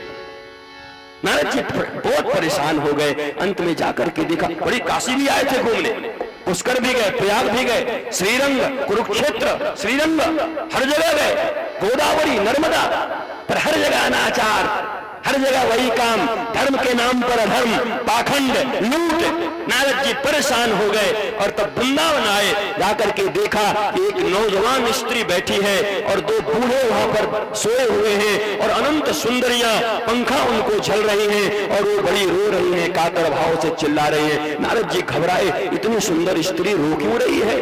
थोड़ा दूर आगे बढ़े, फिर सोचे मैं तो यार विरक्त महात्मा, मुझे नारियों से क्या मतलब। पीछे मुड़े, उसी समय पीछे से आवाज आई, ओहो साधु क्षणम तिष्ठ मच्चिंतामपि नाशय। हे साधु, साधु, हो साधु, हे साधु, रुको रुको रुको, एक क्षण के लिए रुको, मच्चिंतामपि नाशय। दर्शनम तद लोकस्य सर्वभाग हरम परम। हे साधु, जिसके दर्शन मात्र से समस्त पाप मिट जाते हैं, ऐसे हे संत एक क्षण के लिए रुक जाइए, मेरी चिंता का नाश कर दीजिए। देखो, संत का एक क्षण भी जीवन में काफी है। एक क्षण, भो साधु क्षणम तिष्ठा। मिलना है तो क्षण में मिल जाएगा, नहीं पूरी जिंदगी अविश्वास करते रहो, कुछ नहीं मिलेगा। और तब पीछे नारद जी ने देखा, वही सुंदरी तुम कौन हो? अहम भक्ति ख्याता इमौ मयि तनयो मतो। मेरा नाम भक्ति है और ये मेरे 2 बेटे हैं, एक ज्ञान एक वैराग्य। हम तीनों परेशान थे। मैं जब वृंदावन आई तो मैं तो जवान हो गई, पर मेरे बेटे बूढ़े ही रह गए। मां जवान हो, बेटा दुखी हो, बूढ़ा हो, तो कौन मैया प्रसन्न रह सकती? अब ये बड़ा लंबा विषय है। कई लोग कहते हैं केवल भक्ति करो, ज्ञान ध्यान से मतलब नहीं है, ज्ञान वैराग्य से। पर अगर केवल भक्ति से ही काम चल जाती तो भक्ति रो क्यों रही थी ज्ञान और वैराग्य के लिए? भक्ति को नाचना चाहिए था। अर्थात बिना ज्ञान और वैराग्य के भक्ति भी दुखी रहती। इसका मतलब ये, कई लोग अतिशयोक्ति बोलते हैं, अरे ज्ञान ध्यान नहीं जानना, छोड़ो केवल भक्ति करो, लेकिन बिना ज्ञान के भक्ति हो ही नहीं सकती। भक्ति की पराकाष्ठा ज्ञान है और ज्ञान की पराकाष्ठा भक्ति। दोनों, वैराग्य भी चाहिए। भक्ति माता रो रही है क्योंकि ज्ञान और वैराग्य बूढ़ा है। नारद जी गए, भो ज्ञान भो वैराग्य प्रबुद्धिताम, ज्ञान प्रबुद्धिताम रे वैराग्य प्रबुद्धिताम, उठो उठो उठो, वेद वेदांत घोषयिष्य गीता पाठे मुहुर्मुहु। वेद वेदांत सुनाया, गीता का पाठ किया, थोड़ा करवट बदले, जम्हाई ली, उठे, फिर धड़ाम से गिर पड़े। अब नारद जी चिंतित हुए, वेद से न उठा, वेदांत से काम न हुआ, गीता पाठ से काम न बना, अब क्या करूं? और तब चिंतित हुए और ऊपर से आकाशवाणी हुई, अरे नारद चिंता मत करो, सत्कर्म करो। और वो सत्कर्म जाकर के किसी सत्पुरुष से पूछ लो। आकाशवाणी बंद। नारद जी ने भक्ति माता को, महाराज बहुत बहुत बहुत सांत्वना दिया, हे माता तुम परेशान न रहो, मैं नारद भगवान का दास तुम्हें वचन देता हूं कि ज्ञान और वैराग्य को मैं फिर से जवान बनाऊंगा और भक्ति ज्ञान वैराग्य को हर एक हृदय में, मानव के हृदय में प्रतिष्ठित भी कर दूंगा, नहीं तो मैं हरि का दास नारद नहीं। कह के चले तो गए, पर बड़े चिंतित घूम रहे हैं, बड़ा दीन मुख है। अब चारों तरफ खोजे तो भैया बता तो दिया सत्कर्म करो और किसी सत्पुरुष से पूछो, तो अब तक क्या मैं कुकर्म कर रहा था? अच्छा, नारद जी कुकर्म कर रहे थे क्या? नारद को कह रहे सत्कर्म करो। अरे नारद तो सदा सत्कर्म ही करते हैं। तो नहीं नहीं, कोई विशेष सत्कर्म है। अब तक नारद कर्म कर रहे थे, यज्ञ कर्म सूचक है और श्रीमद् भागवत सत्कर्म सूचक है। सत्कर्म तो भागवत ही है, सत्कर्म तो कथा ही है, भागवत प्रमाणित करते। अब नारद जी जहां जाए साधु महात्मा तो कर भैया नारद जी ही नहीं जानते तो हम क्या बताएं? कोई मौनी बाबा बन गया, कोई हिमालय में चला गया, बड़े बड़े ज्ञानी बने फिरते थे। नारद जी प्रश्न पूछेंगे, बताएंगे तो सब ज्ञान का पोल खुल जाएगा, इसलिए भागे सब महात्मा। घूमते घूमते पहुंच गए बद्रीनाथ, विशालापुरी। वहां चारों भाई थे, सनक सनंदन, सनत कुमार, सनातन, चारों भाई थे। नारद जी को देखा, बड़ा दीन। अरे ब्राह्मण ऐसा दीनमुख करके क्यों बैठे हो? तुम चिंता में हो? संत कभी चिंता में होते? भैया देखो, इस दुनिया में गृहस्थी अगर चिंता करे तो समझ में आता है, पर संत को किस बात की चिंता? पर संत भी चिंतित होते हैं, अपने लिए नहीं, समाज कल्याण के लिए। गाधि तनय मन चिंता व्यापी, हरि बिनु मरहि न निशिचर पापी। गाधि तनय मन चिंता व्यापी, गाधि तनय विश्वामित्र मन चिंता व्यापी, हरि बिनु मरहि न निशिचर पापी। उधर विश्वामित्र जी भी चिंतित थे, किस लिए? ये निशाचर मरेंगे नहीं ठाकुर जी के बिना। तब पहुंच गए दशरथ के पास, राम और लक्ष्मण को लेके गए। ऋषि भी चिंतित हो रहे, साधु भी चिंतित होते। तुम्हारी चिंता और साधु की चिंता में अंतर है। तुम धन के लिए चिंतित हो, मकान के लिए चिंतित हो, दुकान के लिए चिंतित हो, और संत चिंतित किसके लिए है? कहा लोक मंगल के लिए, लोक कल्याण के लिए। भक्ति दुखी है, ज्ञान वैराग्य बूढ़े हुए हैं, इसलिए नारद जी बड़े चिंतित हैं। पूछा सनकादियों ने, वो सनकादि कौन है? चार भैया हैं। चारों का काम क्या है? एक व्यास बनते हैं, 3 श्रोता बनते हैं और कथा चलती रहती है, कभी कथा बंद नहीं होती। एक व्यास 3 श्रोता, फिर उसमें से एक व्यास 3 श्रोता। कथा मात्रैक जीवनम, कथा मात्रैक जीवनम, उनका कथा ही जीवन। वो भी यज्ञ कर सकते थे, वो भी जाके कहीं और कोई काम करते। ओम जय जगदीश हरे, कथा मात्रैक जीवनम, केवल कथा। सनक सनंदन चारों भैया केवल कथा सुनाना और सुनना। नारद जी से पूछा, भैया तू क्यों चिंतित है, क्या बात है? नारद जी ने कहा, ये ऐसी ऐसी बात है, भक्ति माता दुखी है। अरे ये तो बहुत साधारण बात है, सत्कर्म करने के लिए कहा है ना, तो मैं बताता हूं सत्कर्म क्या है। बोला क्या? कहा श्रीमद् भागवत की कथा ही सत्कर्म है। तुम जाओ, जाकर के श्रीमद् भागवत कथा का अनुष्ठान करो, सुनो, उसी से भक्ति ज्ञान और वैराग्य का भी मंगल हो जाएगा। नारद जी प्रसन्न हो, कहा ये क्या कह रहे हो? सुनो जाकर, किसी से सुनो मतलब तुम सुनाओ। बोला हम कैसे सुनाएं? तो किसी कल्प में नारद जी ने सनकादियों को राम की कथा सुनाई थी। तो उस कथा की दक्षिणा दे रहे थे जब सनकादि, तो नारद जी ने कहा बाद में ले लेंगे, अभी अपने पास हमारे पास कोई बैंक लॉकर थोड़े ये कहां लेके रखेंगे। तो नारद जी ने कहा देखो हमने तुम्हें रामकथा सुनाई थी, आज उसकी दक्षिणा बाकी है, तुम हमें भागवत सुनाई दो तो तुम्हारी दक्षिणा पूरी हो जाएगी। भैया कथी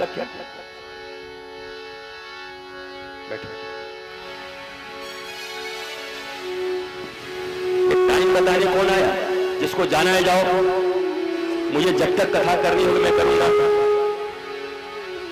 7 दिन के लिए करना है, रोज तो सो ही मर रहे हो, उठ जाग मुसाफिर, और टाइम में मुझे बांधना है तो जाके ले आओ 2 लाख रुपए में एक ब्याज को, वो 3 घंटे में 1.5 घंटा तुमसे बजवाएगा, गवाएगा, आधे घंटे नचाएगा और उसके बाद जाएगा। मेरा ये काम नहीं। राम नाम रुक जा, तेरा भी राम नाम का समय नहीं आया। मेरी अभी 10 मिनट की कथा बची, मैं कहूं तब राम नाम करके, तो सुनने से बढ़िया तो मैं भाव बुलाऊं ना, जाके अनुराधा पोडवाल को बुलाए ले आऊं, मैं यहीं पे हो जाएगा। ये गाने की जगह थोड़ी है, जो कथा की जगह। कभी गाने की मर्जी होगी तो गायक को बुला लियो, यहां तो सिर्फ विशुद्ध कथा हो। गायक जिसको गायक सुनना होगा ले आना, कभी जाके अनूप जलोटा को ले आना, और बड़े बड़े लोग हैं ले आना, उनको लेकर के। अब कितना लेंगे मुझे पता नहीं, 2 लाख 4 लाख जो भी ले, बुलाइए, सुनियो, आनंद लियो। यहां विशुद्ध कथा, कोई काम, कोई जितनी देर हो श्री ठाकुर की कथा हो। जीवन में पहली बार ये मूर्ख आके हमको टाइम बताएगा, बताओ महाराज, आज तक कोई नहीं बताएगा। आज तक पूरे जीवन में भारतवर्ष में जहां कुछ नहीं वो कछुआ में सब हो जाएगा। आने से पहले इतनी विपत्ति, आने के बाद इतनी विपत्ति, कथा में इतनी विपत्ति, भैया इतना व्यवधान क्यों है? लेकिन मुझे पता है जहां ज्यादा विपत्ति होती है कथा में रस भी वही ज्यादा आता है, तो कछुआ में ही आनंद आए। अभी तो भैया 7 दिन है, मौज ही लेना है, और रसिक लोग बैठेंगे 10, 20, 50 बैठे, मैं तो कह दिया हूं रसिक 50 बैठे और आनंद ले। नारद जी बोलते आप कथा सुनाओ, और तब सनक सनंदन आकर के कथा सुनाए। कथा का जैसे महात्मा हुआ तो भक्ति ज्ञान वैराग्य, जो बूढ़े थे नाचते हुए वापस आ गए। नारद जी ने देखा चमत्कार, वाह वाह, कथा का ऐसा चमत्कार। वृंदावन में भी रह के जो चमत्कार न हुआ, वो हरिद्वार में बैठकर कथा सुनने मात्र से ज्ञान और वैराग्य जवान हो गए। केवल भागवत के महात्मा को सुना था तब जवान हो गए, पूरी कथा सुन ली होती तो पता नहीं क्या होता। महात्मा सुनने से दोनों जवान हो। और उस समय पूछा है भक्ति महारानी ने कि मैं किस आसन पर बैठूं, सुखासन में बैठूं, पद्मासन में बैठूं, स्वर्णासन पर बैठूं, सिंहासन पर बैठूं? तो नारद जी ने कहा हे देवी, न स्वर्णासन, न सिंहासन, न पद्मासन, न सुखासन, तुमको बैठना है तो सभी कछुआ के जितने भी भक्त यहाँ आए हैं उनके हृदयासन पर बैठ जाओ, उनके हृदय के आसन पर बैठ जाएगी। तो भैया भागवत और राम कथा का फिर आनंद ही अलग होगा। बड़ी सुंदर भाव से कथा प्रारंभ हुआ। उसी समय नारद जी ने पूछा क्या इस कथा से जीवित लोगों का तो मंगल होता ही है, क्या भूत प्रेतों का भी मंगल हो जाता है? तब एक इतिहास सुना दी ना भैया। आत्मदेव नामक एक ब्राह्मण था, उसकी एक पत्नी थी जिसका नाम था धुंधली, और उनके पास कोई बच्चा नहीं था, बड़े संपत्तिवान थे, गैया भी बच्चा नहीं देती थी, पेड़ में भी फल नहीं होता था, बड़े दुखी थे आत्मदेव, पर धुंधली को कोई फर्क नहीं पड़ता था। एक दिन क्या किए, इन्होंने डिसाइड किया कि जब बेटा होना ही नहीं है तो इससे अच्छा तो मौत ही है। आत्महत्या करने के लिए चले। तुंगभद्रा के तट पर रहते थे ये, तुंगभद्रा नदी के पास शिखर पे चढ़ के कूदने के लिए गए। जब कूदने के लिए गए तो नीचे जल दिखाई पड़ा, प्यासे थे, सोचे पहले पानी पी के आ जाऊं, फिर तो मरना ही मरी जाऊं। बहुत लोग ऐसे ही होते हैं। एक आदमी गया महाराज घर से आत्महत्या करने के लिए, तो ट्रेन के जाके पटरी पे सो गया। कुछ दोस्तों ने देखा, बोला क्या कर रहा है? बोला आत्महत्या करने आया। बोला टिफिन क्यों रखा है? बोला ट्रेन लेट हो गई तो खा पी के मरूंगा। तो ना खाएगा तो ऐसे ही मर जाएगा महाराज। तो टिफिन ढूंढने के गया था ट्रेन की पटरी पे कटने के लिए, ये भी पानी पीने चले गए। नीचे एक बड़े दिव्य संत बैठे हुए थे, उन्होंने देखकर कहा, देखने से तुम ब्राह्मण लगते हो, तुम्हारे मुख पर ये चिंता क्यों दुखी हो? ये चरणों में गिर पड़े आत्मदेव, आप देखकर मुझे पहचान सकते हैं, आप कुछ भी कर सकते हैं, मुझे संतान चाहिए, संतान के बिना दुखी हूं। संत ने कहा, अरे रे रे, पहले जाकर के इस जगत में उन संतान वालों से पूछ कराओ जिनके 2-4 हैं, क्या वो सुखी हैं? एक बार उनसे भी पूछ कराओ। कहा, देखो महात्मा, प्रवचन मत करो, प्रवचन करने मुझे भी आता है, अगर कुछ दे सकते हो तो मुझे पुत्र प्राप्ति का वरदान दो। महात्मा ने कहा, तेरे माथे पर 7 जन्मों में भी पुत्र नहीं लिखा।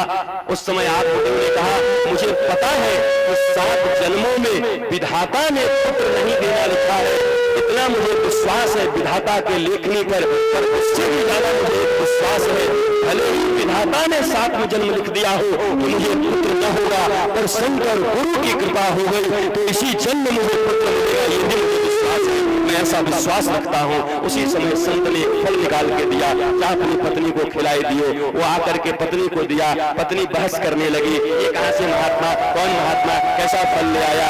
उस फल को ले जा करके अपनी बहन के कहने पर गैया को खिला दी, और स्वयं उसकी बहन के पास बहुत सारे लड़के थे, खाने को कुछ नहीं था, उसका एक नवजात बच्चा लेकर के 9 महीने बाद, और बोल दे मेरा बच्चा हो गया। उधर गैया को भी एक बच्चा हुआ, गैया से जो बच्चा हुआ उसके कान गाय की तरह थे, लेकिन वो इंसान की तरह था, नाम उसका गोकर्ण पड़ा।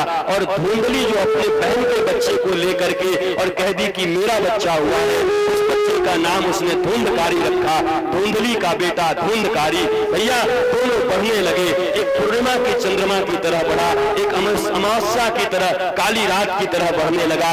धुंधकारी महाखल महापापी निकला, और हमारा जो ये गोकर्ण है, बड़े पंडित, बड़े ज्ञानी और बड़े सत्संगी निकले। महाराज क्या हुआ?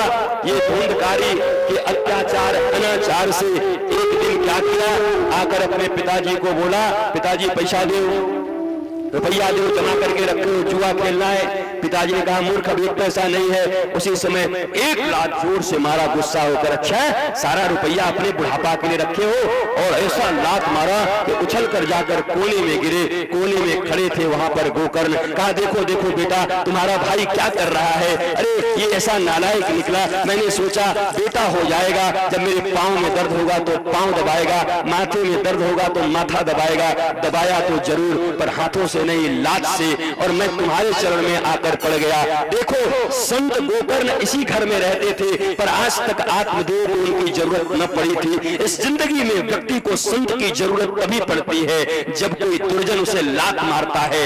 जब तक परिस्थितियों के लातों की ठोकर तुम्हें नहीं पड़ती, तब तक तुम्हें संत और सदगुरु की महिमा का पता न चलता। उसी घर में संत रहता था, पर संत से आज तक दर्शन न हुआ। पर आज जब अपने ही बेटे की लात आई तो गोकर्ण रूपी संत की याद आ गई। गोकर्ण ने कहा, पिताजी खबरदार, मेरे सामने किसी की निंदा मत करो, न मैं किसी की निंदा सुनता हूँ, न मैं किसी की प्रशंसा सुनता हूँ। और सुनो, एक बात आपको कहता हूँ, देहिस्तिमान सदुधरे हिमतिम त्यजत्वम जाया सुता विशु सदा ममताम विमुंच।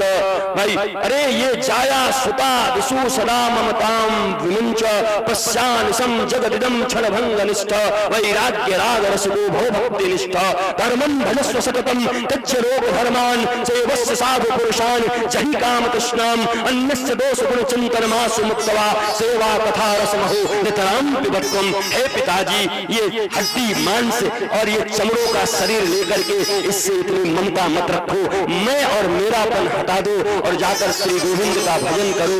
धर्मं भजस्व सततम त्यज्य लोक धर्मान। भैया, धर्म का भजन करो लेकिन सदा करो, धर्म का अवलंबन करो लेकिन सतत करो, और जब धर्म करो तो लोक धर्म का त्याग कर देना। परम धर्म और लोक धर्म में बड़ा अंतर होता है, किसी दिन और इस पर चर्चा करेंगे, ये बहुत विस्तारित विषय है। लोक धर्म का त्याग करके वैराग्य राग रसिको भव भक्ति निष्ठ, वैराग्य राग के रसिक हो करके केवल हरि कथा पान करो। ऐसा ज्ञान इनको मिला कि जंगल में गए, भागवत के 10वें स्कंध का पाठ किया और अपने प्राणों को गोविंद के चरणारविंद में लीन कर दिया।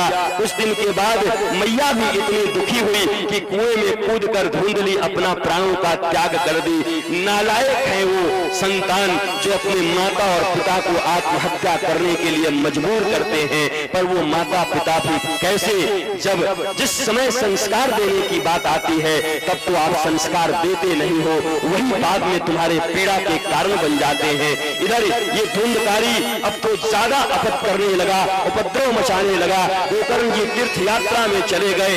एक दिन इसने राजा के घर में चोरी की, 5-5 वेश्याओं को रख लिया। वेश्याओं ने सोचा राजा खोज करेगा, अगर ये पकड़ा गया तो हम भी मारी जाएंगी। रात्रि में इसके मुख में अंगारे डालकर इसके गले को दबाकर नाखूनों को नोचकर वही वेश्याओं ने इसको मौत दे दी और सारी संपत्ति लेकर चली गई। ये भैया ये पंच वेश्याएं हमारे साथ भी लगी हैं। शब्द स्पर्श रूप रस गंध, ये 5 प्रकार की वेश्याएं हैं। यही हमको तुमको भी नचा रही हैं और एक दिन ऐसा आएगा कि यही हमें तुम्हें तय पाकर मार भी डालेंगी, जैसे धुंधकारी को मार डाला। उधर गोकर्ण को पता चला, उसने गया में जाकर श्राद्ध किया और जब वापस घर में आया तो ये प्रेत बन के चिल्लाता था।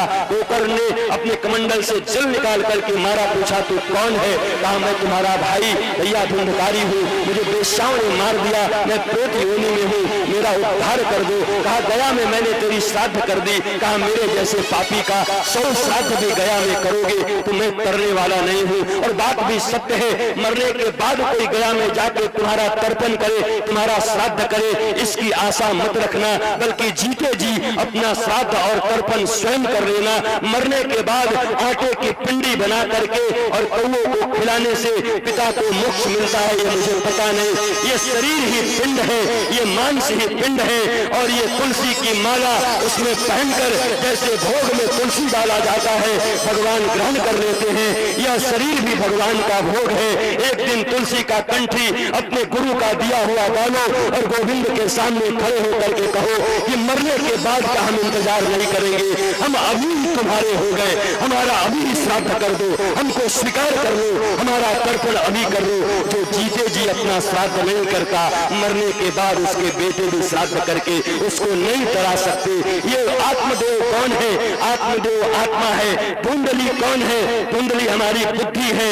ये आत्मदेव और धुंधली बुद्धि क्या है? बुद्धि आत्मा का बात नहीं सुनती। बुद्धि और आत्मा के मिलन से जो पुत्र पैदा होता है उसको विवेक कहते हैं। जब बुद्धि और आत्मा को जब सत्संग मिलेगा और वो सत्संग बुद्धि को प्रदान करेगा और बुद्धि जब उसको स्वीकार करेगी तब उससे विवेक पैदा होगा और वही विवेक रूपी पुत्र ही गोकर्ण होता है। ये समाधि भाषा की कथा है, कोई साधारण कथा नहीं। इसमें 3-4 घंटे लगते हैं, पर हमें सूचना मिल गई कि 11:30 बज गया है, इसलिए हमको भैया राजधानी एक्सप्रेस की तरह इसको कहते हुए आगे बढ़ना है। ये सत्संग बुद्धि और आत्मा के मिलन को कहते हैं। बुद्धि और आत्मा जब मिले संत के सन्निधि में सत्संग हो तो विवेक रूपी पुत्र का उत्पन्न होगा और उसी विवेक से तुम्हारा जीवन मंगलमय होगा। बिनु सत्संग विवेक न होई, राम कृपा बिनु सुलभ न सोई। विवेक की आवश्यकता है पर वह सत्संग से मिलती है। गोकर्ण जी ने गोकर्ण गीता का ज्ञान दिया।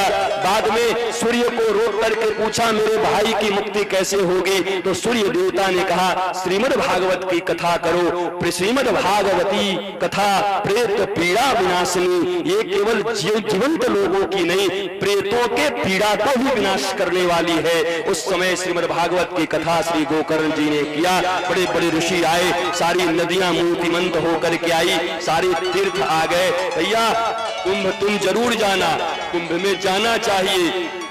कुंभ में सारे तीर्थ रहते, सारे संत जाते हैं, पर जहाँ भागवत की कथा होती है वहाँ तीर्थों का कुंभ लगता है, वहाँ पवित्र नदियों का कुंभ लगता है। ऐसी कोई नदी नहीं, ऐसा कोई देवता नहीं, ऐसा कोई ऋषि नहीं, ऐसा कोई शास्त्र नहीं, ऐसा कोई तीर्थ स्थान नहीं जहाँ भागवत की कथा हो और वो उपस्थित न हो। किसी न किसी रूप में ये सारे लोग उपस्थित रहते हैं। सुंदर कथा हुई, हमारा 7 दिन की कथा हुई। प्रेत बांस में बैठा हुआ था, बढ़ा, एक एक गांठ टूटते गए। 7वें दिन चतुर्भुज होकर महाराज पैदा ले लिया और भगवान का पार्षद रथ लेकर के आए, उसको लेकर जाने लगे। लोगों ने कहा कथा तो हमने भी सुनी, पर बैकुंठ सिर्फ ये क्यों जा रहे हैं? गोकर्ण जी ने कहा कि भैया कथा श्रवण से सिर्फ नहीं होता, श्रवण के विभेद होते हैं, इसलिए फल में भी विभेद होता है।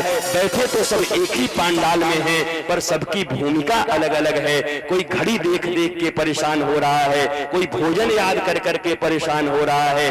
कथा और कोई ऐसा है, कथा सुनने वाले श्रोता कई प्रकार के होते हैं। एक श्रोता ऐसा है जो बार बार घड़ी देखता है, का ये बाबा तो पीछे ही पड़ गया, 12 बज गया, जल्दी खत्म नहीं करता।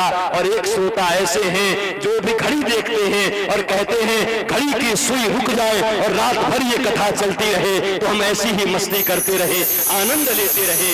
कथा तो वास्तव में ऐसे ही श्रोता के लिए है जो कालबद्ध न हो, कालातीत हो। काल में जो बद्ध है वो कथा नहीं सुन सकता, कालातीत है, काल के जो पार चला गया है। भगवान भी कालातीत, भगवान के भक्त भी कालातीत, श्रोता भी कालातीत, वक्ता भी कालातीत। काल के अतीत में जाओगे तभी कथा श्रवण का जीवन में आनंद ले पाओगे। दोबारा कथा हुई, फिर जब कथा हुई तो सबने ध्यान लगा करके सुना।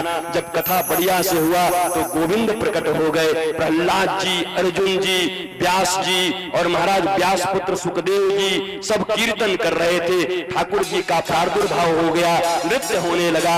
सबने हाथ जोड़ करके ठाकुर जी से कहा ठाकुर जी एक वरदान दीजिए। कहा बोलो मांगो।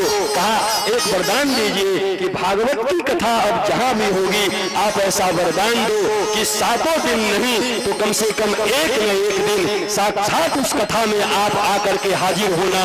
तो ठाकुर जी ने वरदान दिया है कि जहां भागवत की कथा होती है उन 7 दिनों में एक न एक दिन ठाकुर जी जरूर आते हैं, इसलिए सावधान रहना। किसी न किसी दिन ठाकुर जी आएंगे, तुम्हें स्पर्श कर जाएंगे, इसलिए बार बार सावधान रहने के लिए तुम्हें